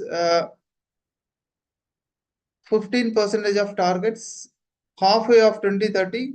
And so the Secretary of United Nations, so he is little worried that whether we can't able to achieve it in 2030 because of the COVID. So maybe there is an extension in that. That is what the urgent actions. Next. So COVID and again the same COVID and that kind of issues, how it is reflecting that. Next.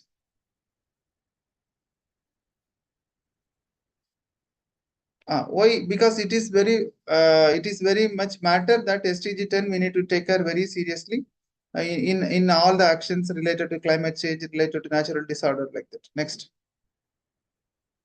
How this energy impact and SDG 10 goal, one particularly related to energy poverty, how we can able to eradicate energy poverty, how we can able to make it the role of renewable energy in sustainable development. Again, the role of renewable energy, there is a lot of innovations are needed to make it self-sustainable, so that only the using of renewable energy, it is impacted and it is related to that. Next. Energy poverty. Yes, we have to eradicate the energy poverty across the globe, but that is not there. That has to be done. Next. Thank you all. Thank you, Bala. So thank you, sir. So it is a good opportunity that we had some discussions about all the SDG goals connected to energy.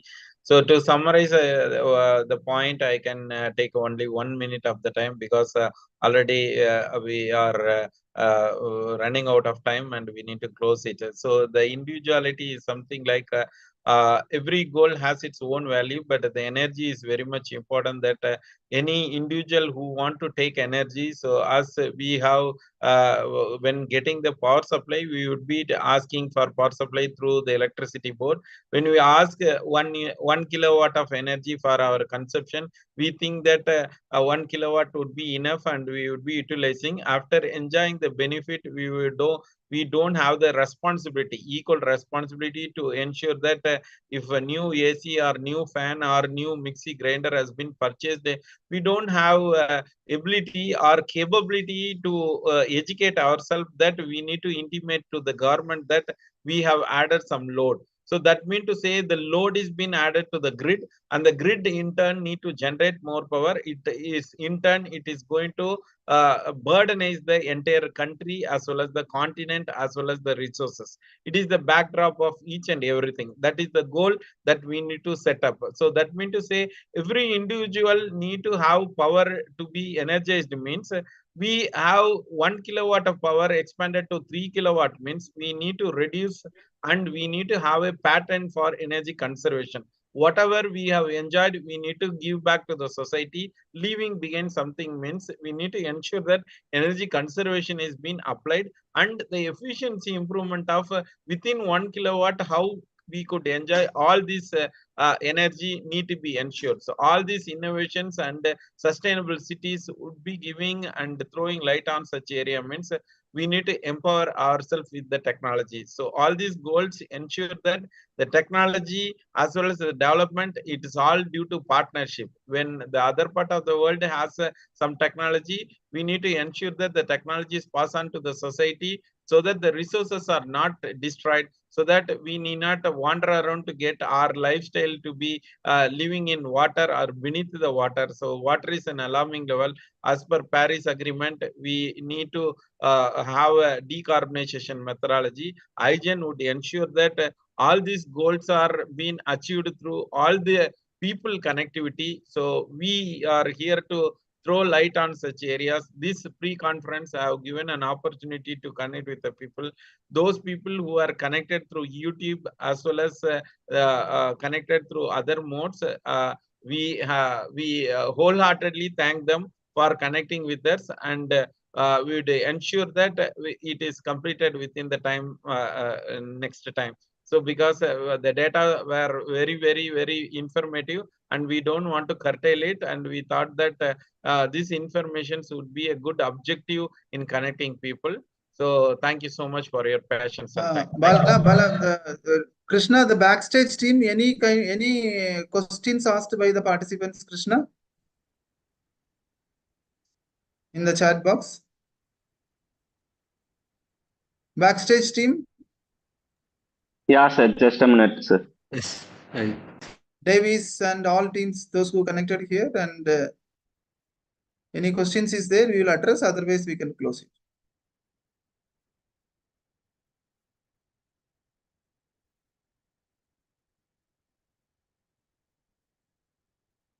The only question by participant is when it would be closed. So now if we can close close it.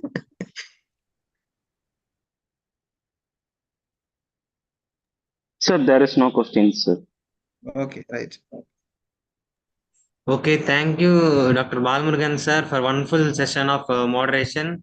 Now I request R. Zahira ma'am, Head IGEN Energy Double Line Challenge, to take over vote of thanks. So, respected dignitaries, esteemed guests, and dear participants, on behalf of organizing committee, I extend my heartfelt gratitude to each and every one of you for your active participation and invaluable contribution to the pre-conference 1 of ENERGATHON 2024. From the words of Ronald Reagan, the greatest leader is not necessarily the one who does the greatest thing. He is the one that gets the people to do the greatest thing. As per quotes, our leader, Dr. L. Ramesh sir, President of IGEN, encouraged us to achieve our goals. A special thanks to him for inaugurating this pre-conference 1 and setting the stage for meaningful discussion and deliberations. So this is the good start for the ENERGATHON 2024, so which is planned for 24 hours. So actually today we planned 1.5 hours, it is reaching 4 hours, and we will check that 24 hours event how much is going to extend. So again, a special thanks to him for making this event a success for 4 hours. In the words of Albert, the example is not the main thing in influencing others. It is the only thing. Your leadership exemplifies this, inspiring us all the aspire for greatness. So I would like to express our heartfelt thanks to our esteemed moderator, Dr. Balmurugan sir, for his patience of listening all the 17 SDGs and giving his views even after the extension of our time. He's patiently listening and is giving his views in a very good manner by listening all our presentations. So our expectation, guidance, and moderation throughout this pre-conference one session was excellent, sir. So thank you for accompanying us in this pre-conference one as a moderator, sir. A big thanks to you. Moreover, your insight, expertise have truly enriched our discussion and deepened our understanding of the topic at the hands. So, what are the mistakes we have done? You have given some inputs, and the speakers have gained some few knowledge from you, and as well as we can have a betterment if we have done any mistake in the next sessions. So, I would like to thank my co-organizer, Dr. D. Lakshmi, Professor and Head of IGEN NSAVE Club, for her support in this event. So, I extend my heartfelt thanks to all the speakers for accepting the invitation and sharing your thoughts on 17 SDGs and also interlinking all the SDGs with SDG 7. So I once again thank you all for your active engagements and thought-provoking contribution. So your presence had made this pre-conference a truly enriching experience. I thank you all for the speakers once again. So as per the words of Margaret, never doubt that a small group of thoughtful, committed citizens can change the world. Indeed, it's only the thing that ever has. So your collective efforts and insight are paving the way for transformation changes so we can have a change in this climate action. At least by this 2024 ENERGATHON, we can have few suggestions to United Nations and recommendation. So it could have some regulation formed to make this energy action as a live session so that we can contribute something to our mother earth to make the climatic changes. So I would like to extend my sincere thanks and sincere appreciation for the organizing teams and volunteers who had been working tirelessly in the backstage to ensure the success of event, for making the YouTube as well as the recording a successful event and allowing the speakers on time. So it's a good work by all the backstage volunteers. And last but not least, I extend my sincere thanks to all the viewers who have joined virtually, whether they have through seen this in the live streaming or through future can see in the recorded session. So your engagements and the supports have enriched the discussion and expanded the reach of this event beyond the physical boundaries. So I expect this same hope for the main event of ENERGATHON 2024, and we have to make this a successful event for ENERGATHON 2024. I thank you all once again who all contributed for this pre-conference one of ENERGATHON 2024. So your support and enthusiastic are truly appreciated. Thank you all. Thank you, ma'am. Thank you so much. Thank you, Dr. Srividya, Dr. Rania, to be with us till today. Thank you. Thank Thank you. you. Thanks to you, sir. No word to Thank you. express. Really. Okay. Running short of words. Thank you. Brilliant job. Thank you, Ishrat ma'am. Thank you. Thank you. Balmurugan sir, thank you so much. Thank you. Thank you, sir. Thank you. Thank you, ma'am. Kavita ma'am. Thank you all. Thank you so much. Thank you all. Thank you all. Thank you, sir. Thank you, Balamurugan, sir. Stop recording, Revision. Thank you. Thank you, ma'am. Yeah, ma'am. Okay, so our next session is the student session on Tuesday. That is, Krishna is taking care of that. That is again the same 17 goals going to talk by the 17 different institution students community. Sir, a small think suggestion, Sri- sir. So, like today we had a good opportunity to learn about it. We would be having 24-hour session, but my objective is that at least we can have a breakup of 17 goals into 2 sessions so that we can have more members because they are not satisfied with 10 minutes or 15 minutes. That also because they have an ability to present it, but we can have people to talk means two to three people have gone mad actually. So because they were not given an opportunity because of their own time. So he said only one word: "I have my family." So that was his word. So in such case, so Stop. we also YouTube need to streaming, ensure sir. that those people who are watching. So YouTube, you can stop the YouTube live, ma.